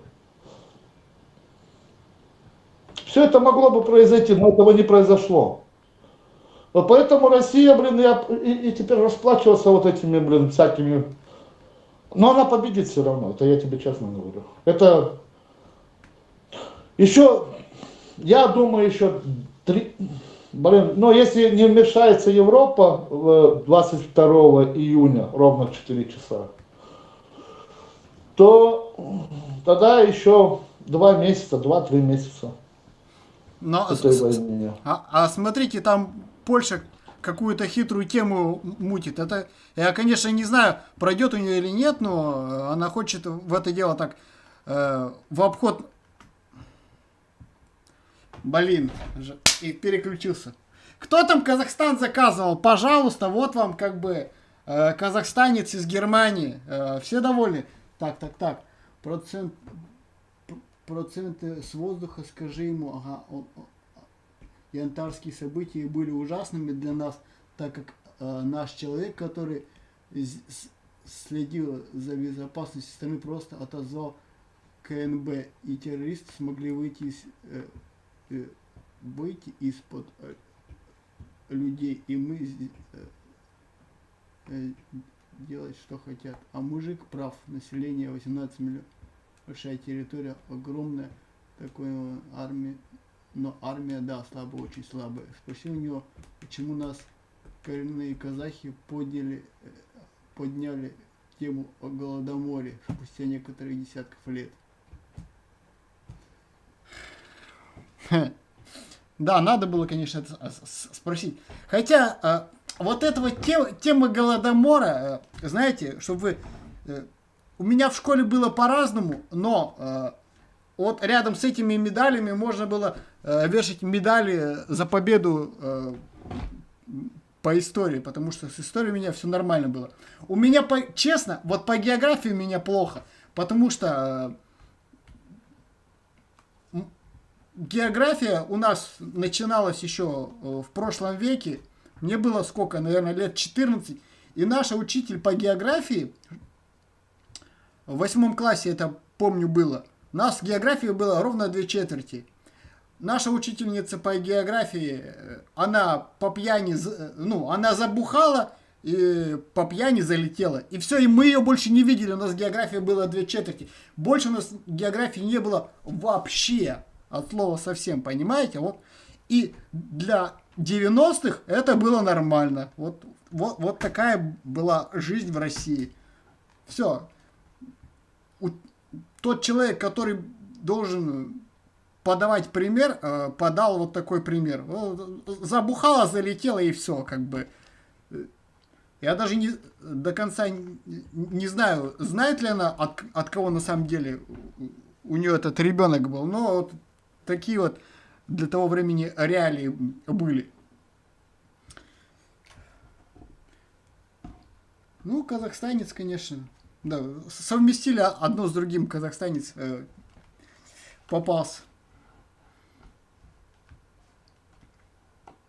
Если он казахстанец. Ну, по-моему, казахстанец. Я у него еще, конечно, хотел спросить то, что бы было, если бы чисто теоретически мы бы взяли бы 8 лет назад вот это вот все дело начали. До того, как построили окопы, до того, как оружие поставили. Я, конечно, могу ошибаться, но я думаю, не ошибусь, что даже и тогда ни Америка, ни Европа бы не стала свои войска вводить. Ну, серьезно. Ну, вот так вот, вдруг, да, как бы, мы такие сказали, нет, мы не согласны, мы их в обиду не дадим, ввели войска. Ну, Крым же, с Крымом такое прошло. Хотя, как человек, который знает историю, Крым, вот этой крымской истории не было, если бы при распаде СССР территории делились бы правильно. То есть, вот тут вот большинство русских это к России. Тут вот там украинское население это Украина и так далее и тому подобное. Кучу конфликтов, которые плюс-минус вот гремят время от времени, удалось бы предотвратить просто в зачатке. Просто надо было взять и там референдумы всякие провести. И можно было там референдумы, переписи и так далее и тому подобное. И поделить правильно. Кучу проблем и сразу и проблемы жизни. А сейчас вот попробуй украинцу докажи, что как Крым это в принципе как бы он всегда русский был. Только вот он ему Хрущев подарил с барского плеча. Что-то Хрущев подарил, что-то Ленин подарил. Так понемногу они надарили. А потом всех, кто не согласен, кто там был не согласен, по России, короче, расселяли. Всех несогласных. В ссылке. А сейчас вот эти все дела гремят. Я считаю, что неправильно это все было сделано. А сейчас, вот сейчас расхлебывай. Да и, кстати, люди были против распада СССР. Ну, раз вот эти вот демократы это начали, надо было это делать все правильно. А сейчас им только и остается, что типа, вот какой Хрущев был плохой, вот какой Ленин был плохой, они во всем виноваты, нет, не мы. А я считаю, что они тоже виноваты. Может быть, конечно, не лично Путин, но такие, как Ельцин и вот эти вот все деятели, они могли еще тогда взять это и разрулить. Сказать, ну вы что, ну Крым. Почему? Это нет, Хрущев неправильно делает. А давайте мы у крымчан спросим, с кем они хотят. Тогда ж не спрашивал, кто с кем. Если не нравится, все, давай уезжай. В смысле, тут человек жил, там, у него семья, дети, это, вот это все. И возьми, уезжай.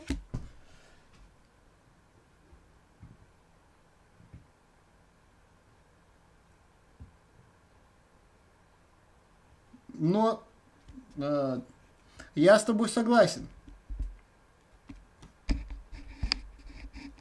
Украина пытается подражать вот этим европейским ценностям, но это не ихнее, честно. Ну,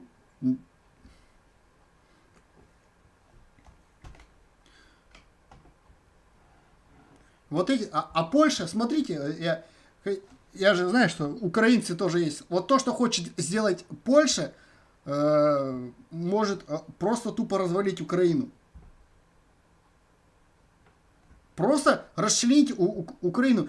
Польша хочет воспользоваться ситуацией. Да, в украинских армиях могут появиться потом польские военные, возглавлять какие-нибудь министерские посты и так далее смогут поляки. То есть, чисто теоретически, в будущем следующий президент может быть поляком. А почему бы и нет? А учитывая, что как на Украине Конституцию переписывают, так и за него и без людей могут проголосовать.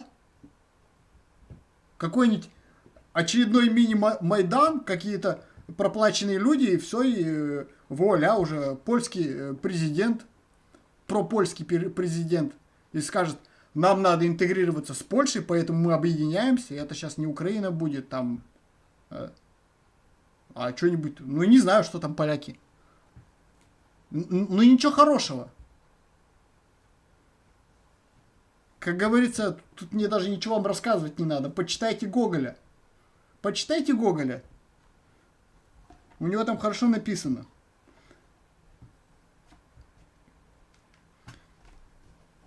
В его произведениях. Тараса Бульбу почитайте. Это столько времени с этого утекло, но это может вернуться.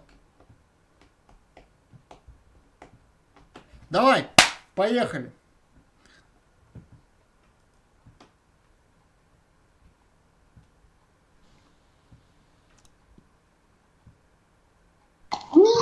Короче, Дождь идет.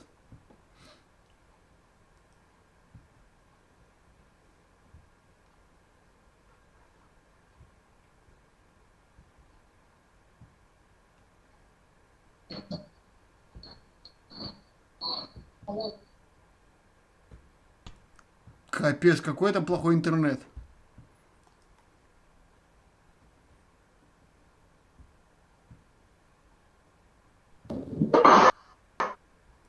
О, нихера себе, видели ковер? Классно. Пару человек мы сегодня нашли. Ну, неправильно это все. Один, ну, понятно за кого. Один из России, другой из Казахстана.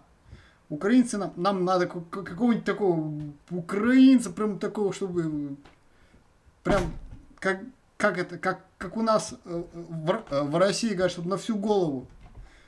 Чтобы контент был.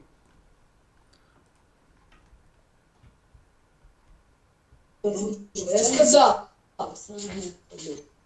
Уже нашли уже 60 рублей. Выйди.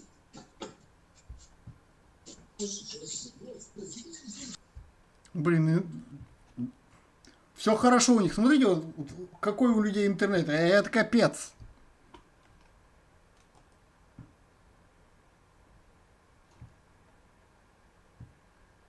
Что за херня? О. Привет, черный. Блин, так, из темноты такой мужик такой крупный появляется. Чуть не обосрался.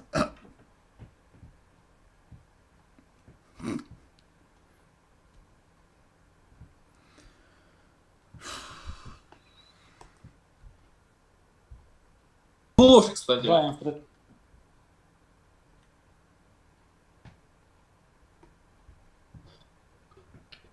Добрый вечер. Здравствуйте. Как жизнь молодая? А вы откуда? Я из России. Я город Мелитополь, Запорожская область. А что у тебя украинская аватарка висит? Да, с украинцами хочется пообщаться. А-а-а. А с России откуда именно? Из Свердловской области, с Урала. А, я понял. У меня много родственников в Пермской области живет. Ну, практически все, наверное.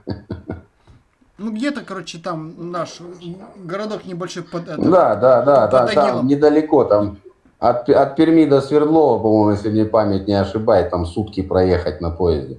Но... Не, сейчас еще проще. Сейчас, короче, трасса же есть. А. Не, я просто за поезд говорю. Это я последний раз там, когда катался, это было очень много лет назад, наверное. Сейчас уже прямая Так трасса что- есть. Видишь, как хорошо. Ясненько. Что там, как у вас считают, блин, за эту ситуацию, то, что на Украине происходит? Потому что по России общался, есть разные мнения. Не, ну, в основном многие, как говорится, поддерживают президента. И, Ну, это да. честно, вот, знаете, у меня какая позиция по этому всему? Это делать надо было еще тогда. Дело в том, что я как бы тоже как бы за это, да, у меня тоже такая позиция. Только я немножко своими мозгами раскинул, немножко посидел. Понимаешь, тогда бы не получилось. Знаешь почему? Цены были другие. Нет. Потому что на тот момент, в 2014 году, Россия не была готова к этим санкциям. Потому что Путин это прекрасно понимал. Вот и все. Когда уже подготовились, когда уже все это самое. Ты сам прекрасно видишь, что у нас сейчас в Европе, грубо говоря, там, в той же Германии, Франции, в Штатах, там идет жопа полная в Италии. А Россия как бы нормально на плаву проходит. А в 2014 году, я так понимаю, я просто вот сидел об этом думал. В 2014 году, я так думаю, было немножко наоборот, наверное. Да, тогда бы это было бы, наверное, у нас. А санкции все равно бы ввели. Вообще пофиг. Не, санкции, да, санкции были в любом случае. Просто, понимаешь, после того, как Крым приняли в Российскую Федерацию, да, тоже были санкции, но санкции были не такие жесткие. Начались к этому готовиться. Просто я так понимаю, на тот момент Владимир Владимирович Путин, да, президент России, он это все прекрасно просчитал. Если бы он двинулся бы дальше, были бы санкции те же, которые есть сейчас. И насколько я понимаю своими мозгами, Россия просто бы этого не выдержала в давлении. А за эти 8 лет, да, они подготовились, они где-то куда-то что-то перенаправили. Потому что у вас за эти 8 лет тоже там очень много изменений произошло в России. Те же калибры появились, кстати. Вот, Конечно, да. Конечно, да. Да нет, дело даже не в том, что калибры, не то, что вооружение, просто экономика страны. Вот просто я смотрел за эти 8 лет, очень золотой запас валютный сделала Россия за эти 8 лет. Понимаешь, если бы это в 2014 году он затеял всю эту фигню, просто, я ж тебе говорю, экономика России просто этого давления не выдержала. Хотя, с другой стороны, в 2014 году это было бы гораздо проще сделать, чем сейчас. Потому что в 2014 году люди были еще более-менее адекватные. А сейчас за эти 8 лет мозги на Украине у нас промыли так людям, что это просто пиздец. Вот и все. Как мне один деятель говорил про вот, в 2014 году, 2 мая, вот, Дом профсоюзов. Ну, в Одессе, да. Ну, он что говорил? Там, говорит, Россиян пожгли. говорит, правильно их сделали, там были, говорит, недолюди, так. Типа, Тогда так и говорилось, да. Ну, короче, как они сказали, недолюди, свиньи, блядь, и так далее. Так же само, как за Донбасс говорили, за Донецк, Луганск в 2014 году. Сепаратисты, да? Сепаратисты. Дело в том, что... В Википедии написано, это не мои слова. Я знаю, нет, дело в том, что ты понимаешь, когда это началось. Вот я, вот сколько живу тут, да, у нас в украинских новостях этого не показывали. Я первый раз увидел в этом году программу «Бесогон». Смотришь? Да, Михалков мне нравится. Вот, да. По-моему, я тебе сейчас скажу. Либо с 3 по 12 марта программа «Бесогон», там я не помню, как она называлась. И вот там он показал все выступления. Порошенко, блядь, Ющенко, Тимошенко, блядь, Терныбока. Ихние высказывания. Честно, я живу на Украине, да, жил, да, до этого момента. Я по украинскому телевидению этого не показывали, просто вот это выступление. То, что вся Украина, он там на Майдане, там они что-то орали, блин, там в Киеве, да, при людях, которые их поддерживают. А по телевизору это не показывали, чтобы на Востоке это не слышали, то есть в наших регионах, Юг, Восток, блин. И когда я посмотрел в Бесогоне то, что они орут, реально, честно, я прозрел просто. Вот и все. Так что тут. Мне вот школьница одна попалась, отличница, по украинским С учебникам. Украины? По украинским учебникам примечания. И вот когда наш этот, в ООН, не Бензя, что ли, вот он показывал учебник, вот, смотрите, чему там учат. Ну да. Было такое, да. Я думаю, ну да, ну хер его знает, может там правда, неправда. Когда лично с ней пообщался, она сказала, что, говорит, вы всегда, говорит, были агрессорами, всегда на нас нападали. Когда немцы пришли, татары приходили, ну, татаро-монголы, я так понял, все нормально. Ну, наверное, да. Не убивали, все нормально, там зашли как бы так, мирно, дружно, никто ничего не делал. Немцы пришли, тоже как бы все нормально было. А вот вы пришли, когда типа нас освобождать, стали убивать, грабить, насиловать. Это у вас вообще традиция, видать, такая.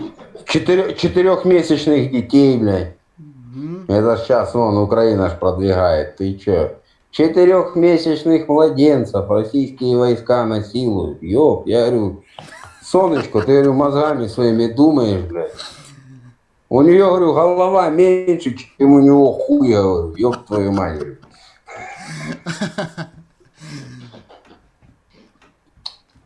Ой, ты шо, блин. Не, за украинскую вот эту, блин, то, что в школах преподавали. У нас было малому что-то тоже. В 4 классе в этом году учился. Я не помню, то ли в этом году, то ли в том году. То ли в 4, то ли в 3 был. Там сидит, надо выучить что-то. Слезы текут, выучить не могу, блин, та-та-та. Я что там выучить не можешь такой? Взял учебник, прочитал, закрыл, на стол положил. Говорю, в школу придешь, учительнице скажешь, папа сказал, это учить не надо. Ну, говорит, понял. Да. Нет, тут же дело в том, что, понимаешь, вот это то, что мозги промывают, это одно. То, что тут же много очень людей остались после Советского Союза, да, которые, блин, нормально себя чувствовали, нормально все это знали, историю в нормальных школах учились еще. Я же, это ж не от телевизора зависит, ребята. У тебя есть ребенок, ты родитель, да, ты как-то ребенку объясняй что-то, к чему-то его прививай.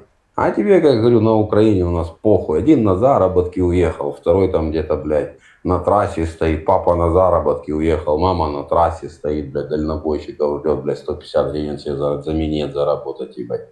А ребенок сам себе там бегает, ебать. Не, ну оно так на Украине, особенно на Западе, ну, в принципе, так и было, блядь.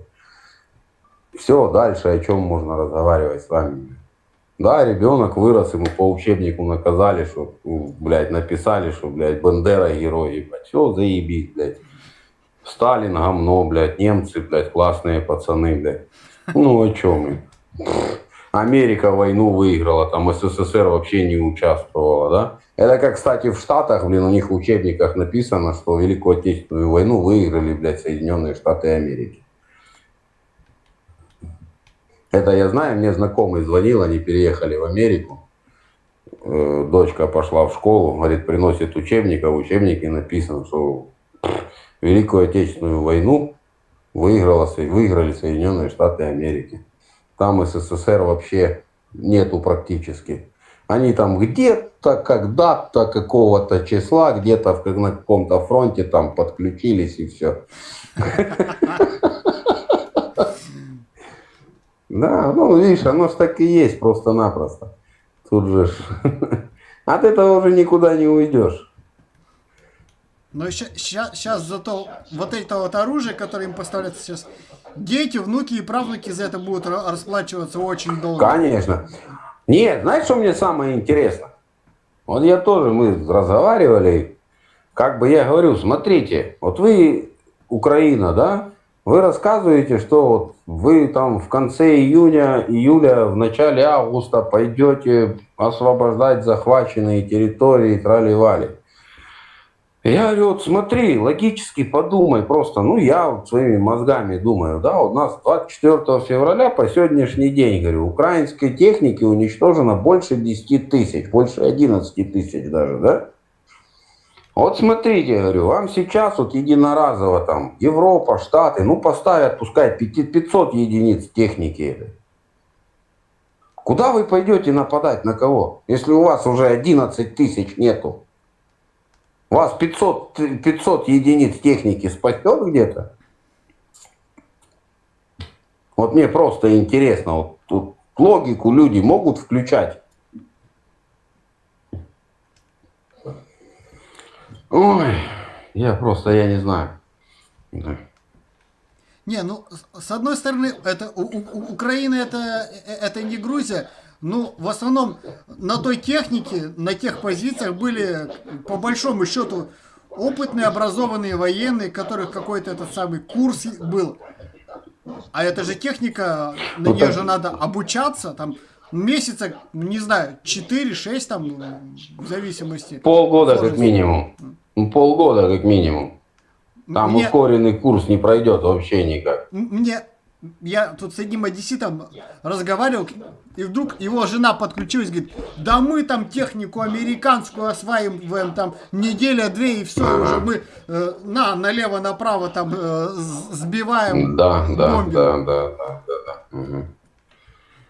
Ой, ё-моё, блин. Это ж, понимаешь, я тебе еще раз говорю, это вот все украинское телевидение, которое им показывает, там Арестович рассказывает, Подоляк рассказывает, Зеленский там нанюхается, начинает, блядь, кричать, блядь.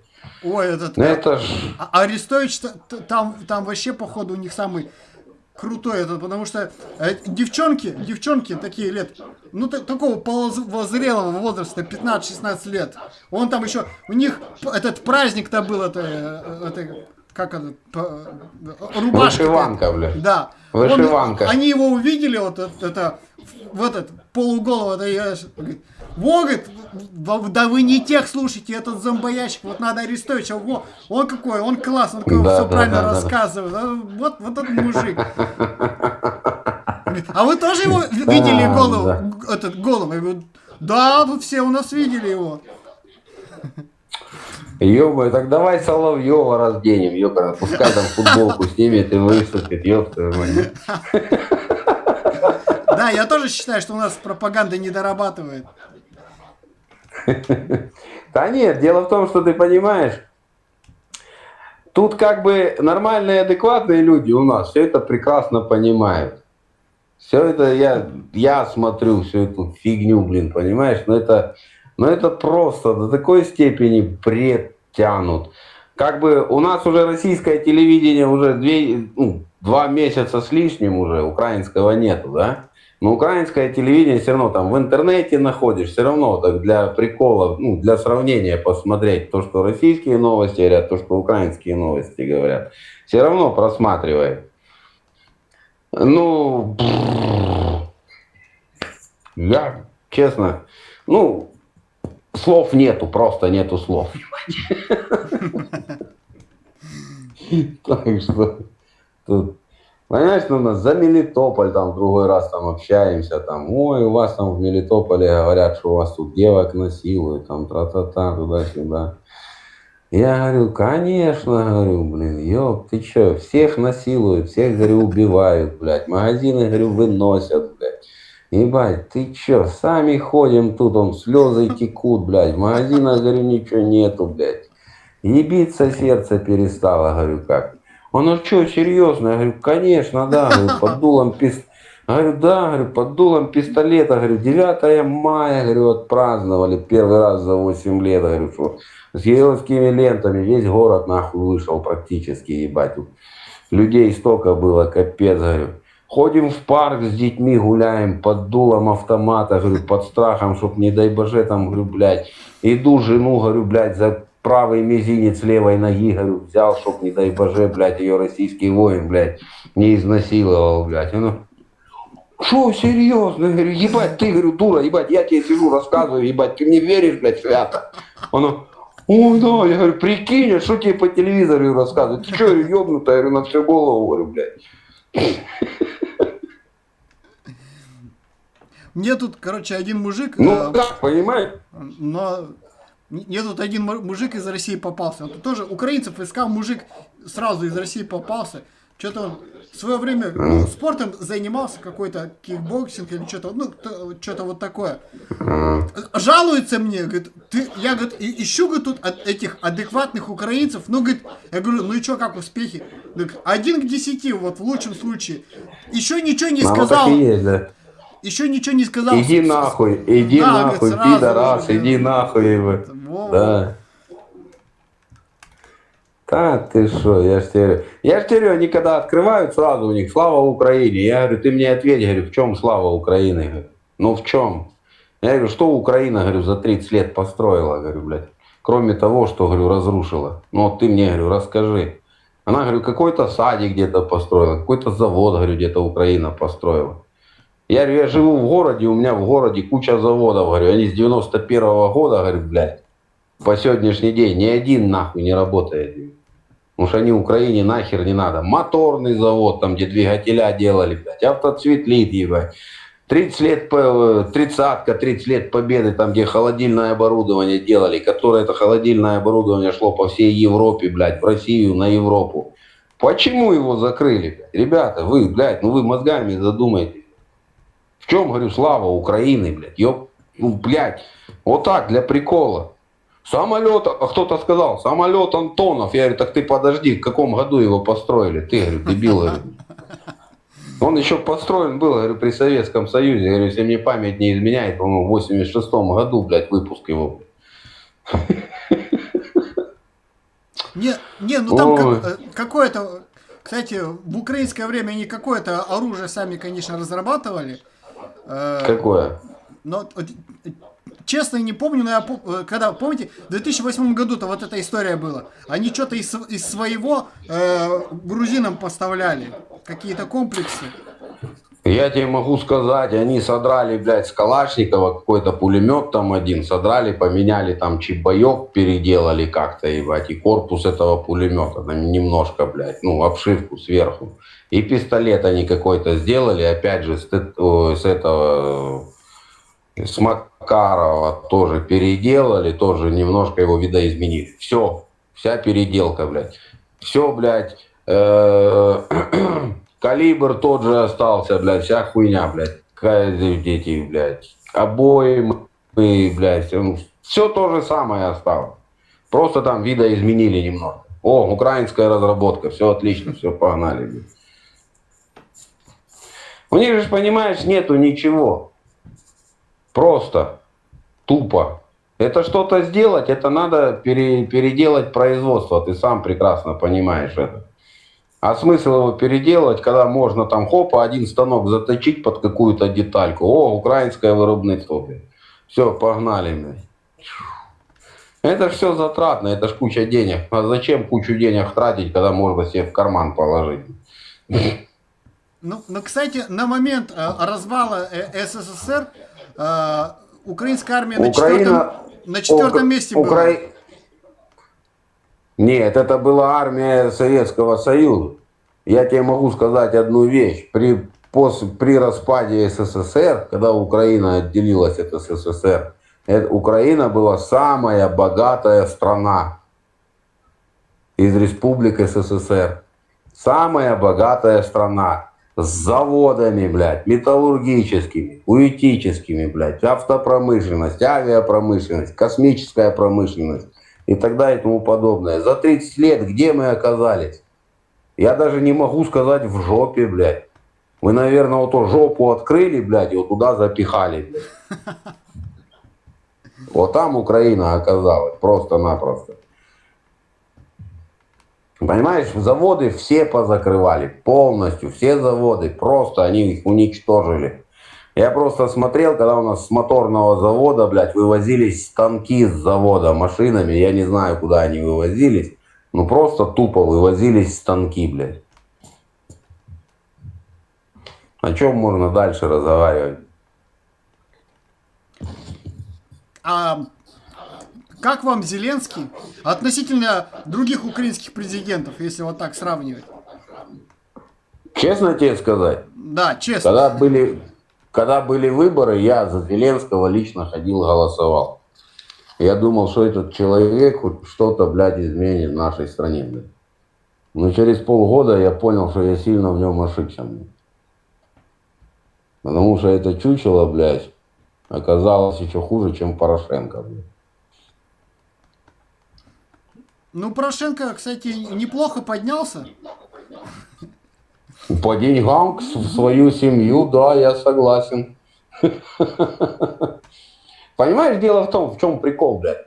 Вот я все кричу, все, блядь, это другой раз разговариваем, общаемся, блядь. За 2014 год, да, когда типа свергли Януковича, да. Я говорю, ребята, вы, говорю, при Януковиче, говорю, вот до такой степени, говорю, хуево жили, да? Вот просто, мне интересно. У вас газ, говорю, был по 67 копеек куб, да, говорю, блядь, ёб твою мать.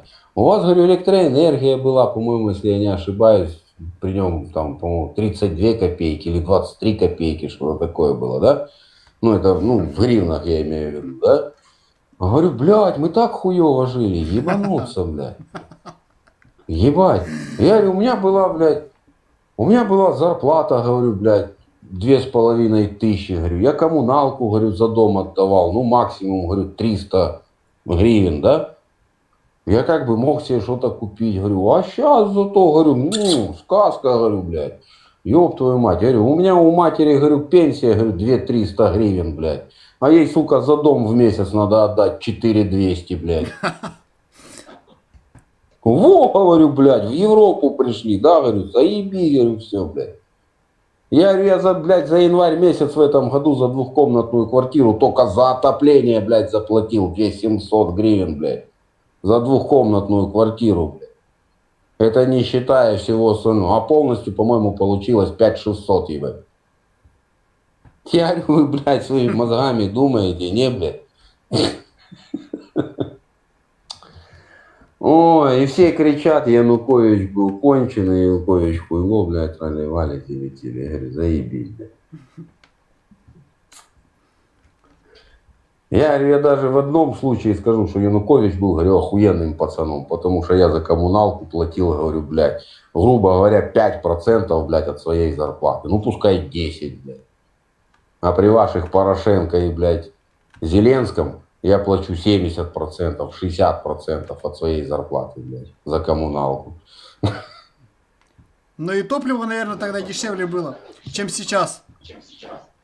Не, сейчас дешевле, чем у нас было в последнее время. Да?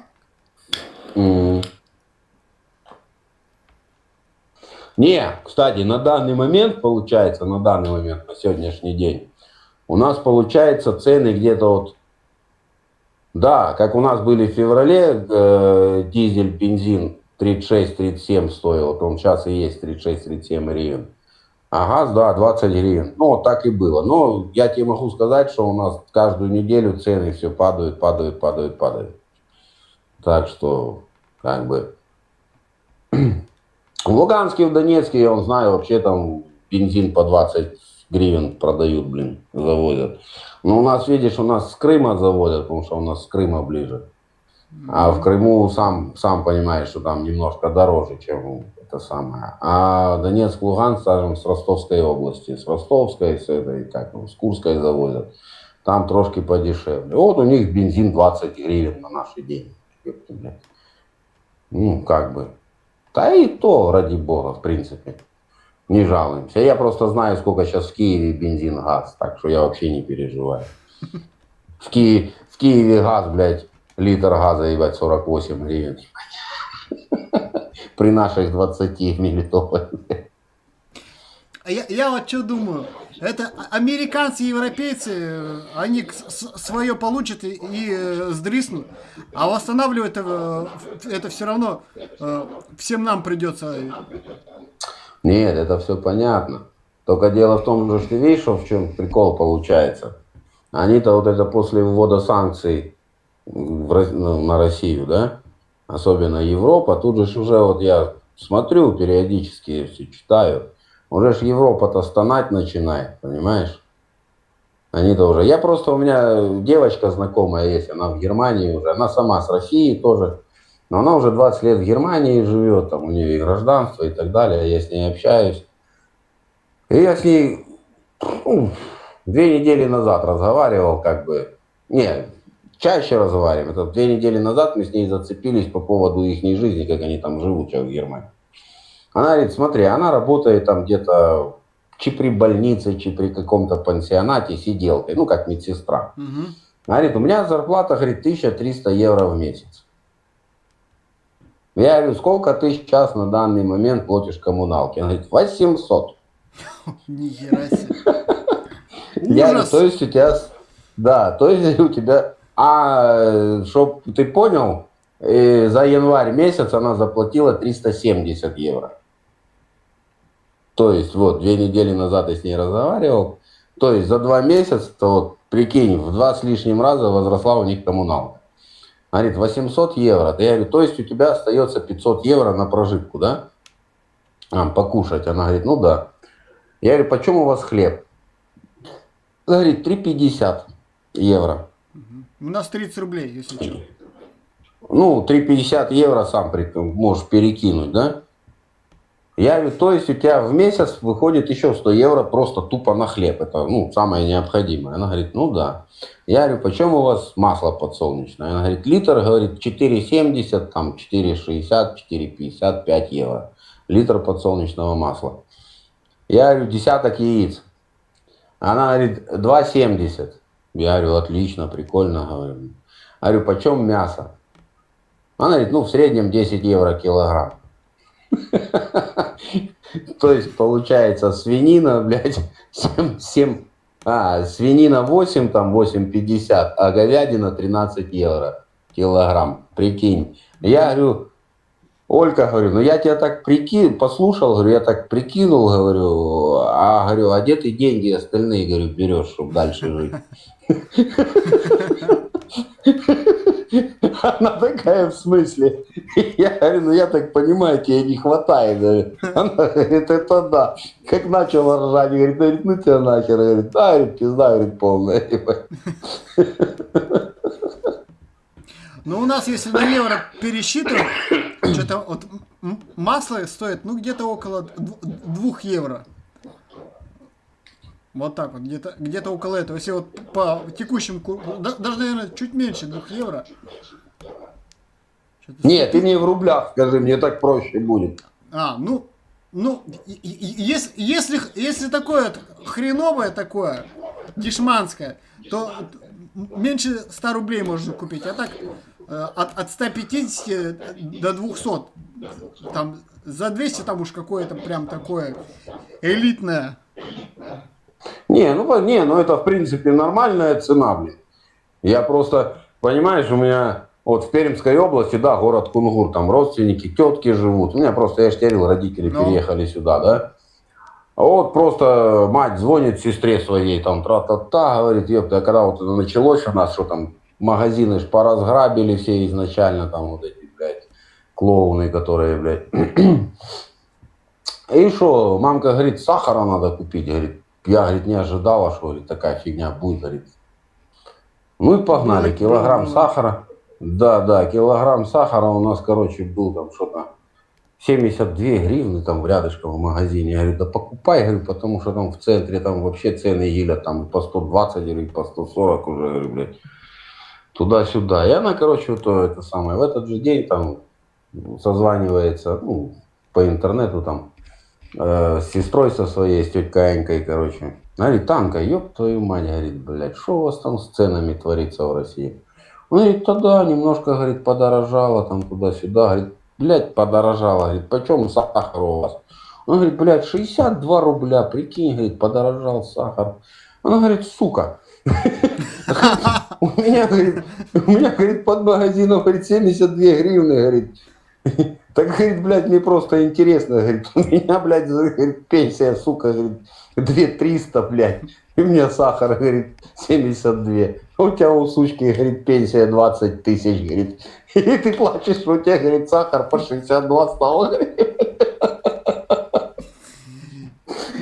Ой. Не, у нас, у нас особо отшибленные, короче, когда вот это все началось, у нас такой местный предприниматель увидел, что цены пошли, взял, затарился сахаром и по 100 рублей его за килограмм стал продавать. Ну, я так понимаю, там у вас правительство боролось с этой херней со всей, блядь. Но, немножко со спекулянтами, блядь. Да, я, кстати, сам лично туда письмо в соответствующей инстанции писал. И, короче, они там разрулили, оказывается, что там несколько заводов было сахарных в деле. Ну и несколько магазинов, которые там типа монеток, пятерочек. И, короче, они вот это дело там мутили. Но потом выровнялось. Ну, я знаю, я слышал, тут, блядь, рассказывали в новостях, как их там, блядь, немножко профилактическую беседу с ними провели. Не, ну это понимаешь, ну это уже, грубо говоря, это, блядь, ну ты ж, сука, живешь в этой стране, нахера ты эту хуйню делаешь? Это ж, блядь, твой народ, твои люди, блядь, логично, блядь. Ну как бы там ни было, блядь, нахера такую хуйню делать, блядь? Да, блин, вот вообще никакой совести. Вот за счет этой херни вот пользуются и цены закидывают. Тот же кофе, вот, обыкновенный кофе, Нескафе такой, он как бы, как в виде порошка в стеклянных банках. Он, ну я понял, да. 100 рублей стоил. 100 рублей стоил. Сейчас 300 с лишним. Что в нем изменилось на эти деньги? Тараканов, наверное, перемололи. Тараканов уже, наверное, мало, блядь, туда добавили. Шоколад легче стал. И вот они вот, короче, а это вот, знаете, пепси-кола, кока-кола вот в таких баночках. Да, вот такой мужик. 2,5 евро, бенз, что не сонать. Да, конечно. Ну, вот такой мужик, кстати, из Мелитополя, чтобы вы понимали, ну, кто не с самого начала смотрел, ну, я это добавлю. Сегодня у нас больше вот такой адекватный стрим получился. Видите, как хорошо. Сколько мы уже тут с вами сидим? 2 с лишним часа. Ну чё, еще кого-нибудь ищем? Ну не знаю, я не подстраивал. Сегодня, видите, адекватные люди попадались. Вот честно, как говорится, вот на бабушкин портрет могу вам поклясться. Не подстраивал. Что вот сегодня весь стрим адекватные люди попадались. Честно, я даже, может быть, если еще, ну, и украинцы, как говорится, нормальные, и казахи нормальные, и русские. Никто там не кричал, что как бы, вот, что обычно мне украинцы кричат. Вот эту всю историю. Мне всегда хотелось, сколько я тут сижу, хотелось вот тех, кто, как говорится, с другой стороны Украины. Что у них, как они живут. С этим мужиком я бы еще пообщался, спросил, как у них там это самое в городе, история и так далее и тому подобное. Ну, все это у нас непременно выйдет и в Дзене, я нарезку сделаю, да, и тут тоже, даже даже специально, короче, все комментарии будут открыты для всех. Ну, прямо каких-то крайних неадекватов я буду, конечно же, банить, а так, чтобы все высказались, да, и так далее, и тому подобное. Ну чё, еще ищем или как? Ну так-то мы 2 часа разговариваем уже. Я не знаю, во-первых, насколько мне наушников хватит, а с этим бы я не хотел палиться, это раз. Во-вторых, чем длиннее стрим, тем дольше монтаж будет потом впоследствии. Потому что я хочу это продвигать, и чтобы люди знали, что происходит, что это как бы не то, что это все в ящике рассказывают сказки про украинцев. Это не поймешь, пока вот лично вживую с людьми не пообщаешься. С людьми надо живьем разговаривать, чтобы они понимали, что происходит, что творится вокруг. Потому что если смотреть только телек, или только Facebook, там, или Twitter читать, все, можно всю последнюю адекватность потерять. Не знаю, вот, надо это всегда всю информацию проверять по возможности. Вот у меня друг, ну как друг, типа друг был, да, все хорошо было с ним, все нормально. Но в какой-то момент он стал читать Facebook, сомнительные телеграм-каналы, читать в Твиттере посты, не проверяя, просто все как этот, в него вот этот мусор стал стекать. Хотя и с интернетом он умеет пользоваться, и как бы критическое мышление у него было. И все, и нет человека. Нет, почему я каждый день играю? Ну, смотри, я когда стримы по War Thunder устраиваю, никто не приходит. Вот вчера буквально я играл спецоперацию, вот эту, ой, ну как, ну ты понял, вот это событие. Прошел и из-за СССР, и, короче, из-за американцев прошел. Вот это, не помню, как карта называется, такая портовая карта. Знаешь, я тебе рекомендую, честно рекомендую. Если у тебя кто-то, тем более, не прокачанные какие-то танки, самолеты. Ну, на самолет, конечно, надо постараться. Там надо, чтобы руки были прямые. 1300 очков там самолет в этом событии стоит. Но чисто технически можно там танчики какие-то проходить. Потому что, я так посчитал, ты покупаешь, получается, технику за деньги, чтобы на ней ее выкатить. Конечно, это самое... Серебра много не заработаешь, но технику можно прокачать. И плюс вот эта карта, она полная, вот это уж прям, там точки D есть, точки E есть. Вообще очень классно. Так, ну что, еще кого-нибудь смотрим? Давайте еще попробуем кого-нибудь найти. Хотя, наверное, сейчас уже даже на Украине поздно.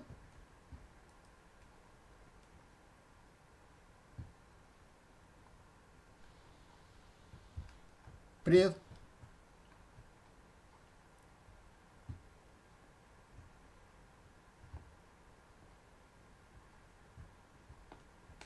Привет. Привет. Смешной ковер сзади. Прям экранизирует всю Россию. А ты из России или из Украины? Ну, как ты по флагу, как ты думаешь, откуда я? Ну, флаг это... Ну, ты откуда угодно можешь. Тут же флаг... Я из Украины. А из какого города, если не секрет? Из Черкас. Как у вас там ситуация в городе? Тихо, спокойно, орки пока не дошли и не дойдут. Не, война это плохо. Согласен. 70 лет не было, вот началось. Ну, я думаю, что вот в 2014 году можно было по-другому все разрулить, и этого бы ничего не было. Можно было вообще ни одной войны на этой вселенной, фу ты, не на этой вселенной, а за историю всего человечества не начинать. Но войны же начинают зачем-то. Но тут смотри, вот давай вот, как говорится, вот так критически мыслить попробуем. Если бы за 8 лет вот эти Минские же соглашения для чего-то подписывали, ну... Я не знаю, я не разбираюсь в Минских соглашениях, я их не читал, мне как-то все равно. Я знаю одно, что в 2014 году РФ действительно имела огромное влияние на территории Донбасса и Луганска, и что именно она все и начала. Я думаю, если бы Украина захотела бы с этими республиками, ну, за стол переговоров сесть, как-то договориться, то ничего бы этого не было. Ну, Европа же была гарантом этих соглашений. Там, по-моему, ничего такого сверхъестественного не написано. Там главный ключ про автономию. Вот в России есть такие республики. У них все зашибись, никто не жалуется. И свой язык есть у них, и русский. Вообще никаких проблем. Но никто же даже не попробовал с людьми поговорить. И решили кровавый вариант. Вы не про Южную Осетию случайно говорите? Ну вот та же Чечня. В Чечне все зашибись. В Татарстане тоже зашибись. Свой президент. В Чечне не все заебись. В Чечне далеко не все заебись. В Грозном все заебись, согласен. А вот в Чечне нет. У нас тоже есть автономные республики. И на своем языке они разговаривают и обучаются. И русский там язык. Опа, увидали? Ну, видали, как я его уделал? Сразу переключился. А по креслу видно, что это какой-то стример. Но это ж невыгодно такие вещи говорить. Видали? Оп, нахлобучил. Все, просто парень слился сразу. Пожалуйста, я никого не призываю. Ну, вот за это как бы стримеру можно лайк ответить. Просто вкратце уделал его. Просто... Хотя я как бы... Эти Минские соглашения, их даже как бы... Ну, я основной момент знаю, что там как бы... Все, вот как ему стал про автономные республики, про вот это рассказывать. Все, где он? Алло, чувак, ты что, ушел? Давай мы поразговариваем. Вот он, мирный сценарий. А что там на Россию гонят? Что это Россия виновата? А может это Украина виновата, потому что не захотела? Лично я себе легко представляю, чтобы в Украине были бы такие республики. Донецк и Луганск. Там был бы и русский, и украинский. На национальном принципе. И если в какой-то части Украины это неприемлемо, у них был бы чисто украинский. А вот там вот несколько языков. Все, никаких проблем. И можно было с людьми разговаривать и договориться. Но это же невыгодно было. Выгодно было, чтобы вот эта украинская повестка постоянно возникала, чтобы можно было давить на Россию, давить там, чтобы херово жизнь у обычных россиян была. Можно 100 раз говорить про олигархов, которые там воруют, про и так далее, тому подобное. Но можно было договориться? Естественно, можно было. А кто-то пытался? Да никто и не пытался. Потому что при таком сценарии, когда они не договариваются, эти олигархи украинские сидят такие при бабле, им деньги приходят, ну, деньги-то приходят не лично им, а типа украинцам, чтобы как-то ситуация улучшалась, но оседают в их карманах. Почему так много миллиардеров в Украине стало? Неужто они все вот эти деньги честно заработали? Нет, у нас есть свои такие товарищи. Их время от времени садят не так часто, как хотелось бы. Но вот тем богатым людям, там типа Коломойских всяких и тому прочее, тому подобное, им невыгодно с денежной точки зрения.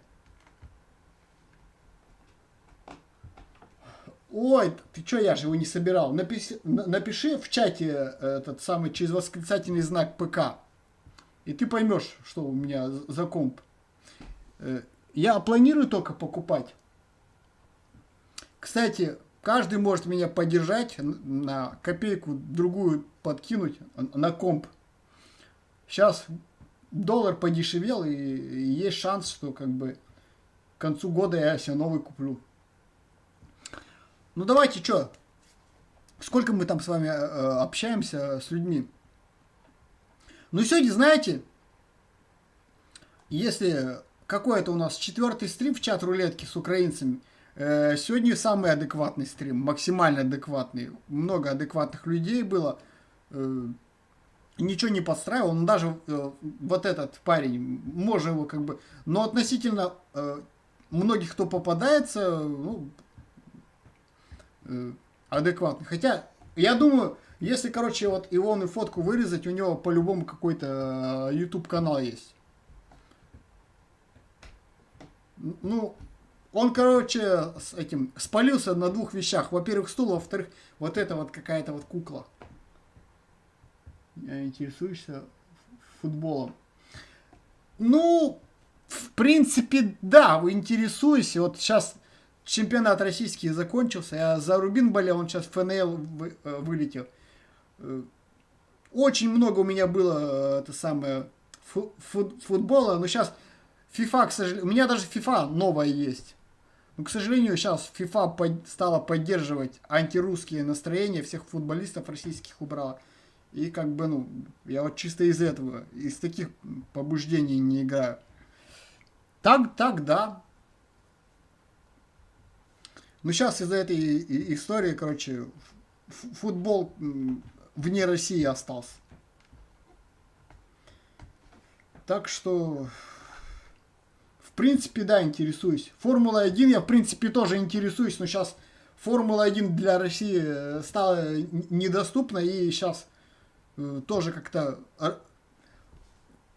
Спорт стал отдельно, а Россия отдельно. Финал Лиги Чемпионов. Ну, я слышал. Вот, кстати, она, по-моему, через 3 минуты начнется. Не знаю, может быть, посмотрим. Кстати, просто мне оборудование надо вот переносить. Ну, может быть. За это самое. Он, наверное, уже начался. Или во сколько? Может быть. Если он в 10 по Москве начинается, то может быть. А если нет, то просто всю вот эту аппаратуру перетаскивать. До хера делов. Нет. Можешь точно сказать, сколько он там по Москве будет? В 10, да? Если в 10, то я чисто теоретически успеваю. Ну, я что могу тут сказать? Сегодня самый адекватный стрим был, адекватные люди, так вот, ну, нормально пообщались. И с украинцами тоже, как бы, вот кто, грубо говоря, с Восточной Украины, как у них жизнь, как они, про кого, что думают. О, 2 футболиста встретились в чате. Ну, все.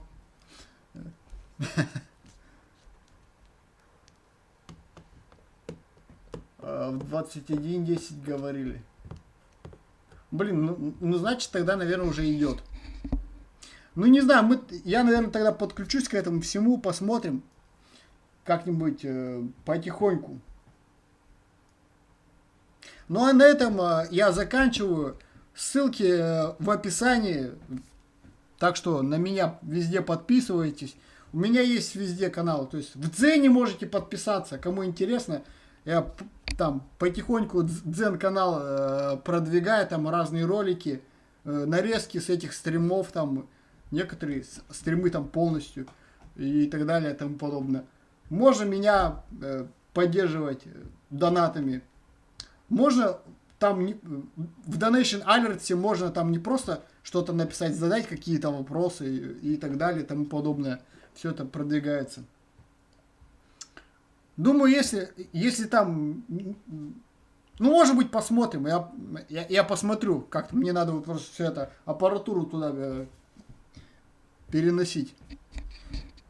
Наверное, только надо будет на Твиче, короче, стрим этот не вести, потому что Твич это, блин, ну это капец. Хотя, может быть, сейчас Газпром Медиа задвинули в этой теме, и сейчас они права-то сильно не качают. В общем, ребята, всем удачи. Сегодня был самый адекватный стрим. Просто, наверное, люди хорошие попадались. Дело в людях. И кто-то вот телек смотрит, верит безоговорочно своему правительству, читает Facebook и Twitter, и получается вот как бы вот такие вот собеседники, которые мне вот в прошлые стримы попадались. Но я надеюсь, что время расставит все точки над «и», и все поменяется. Непременно все изменится.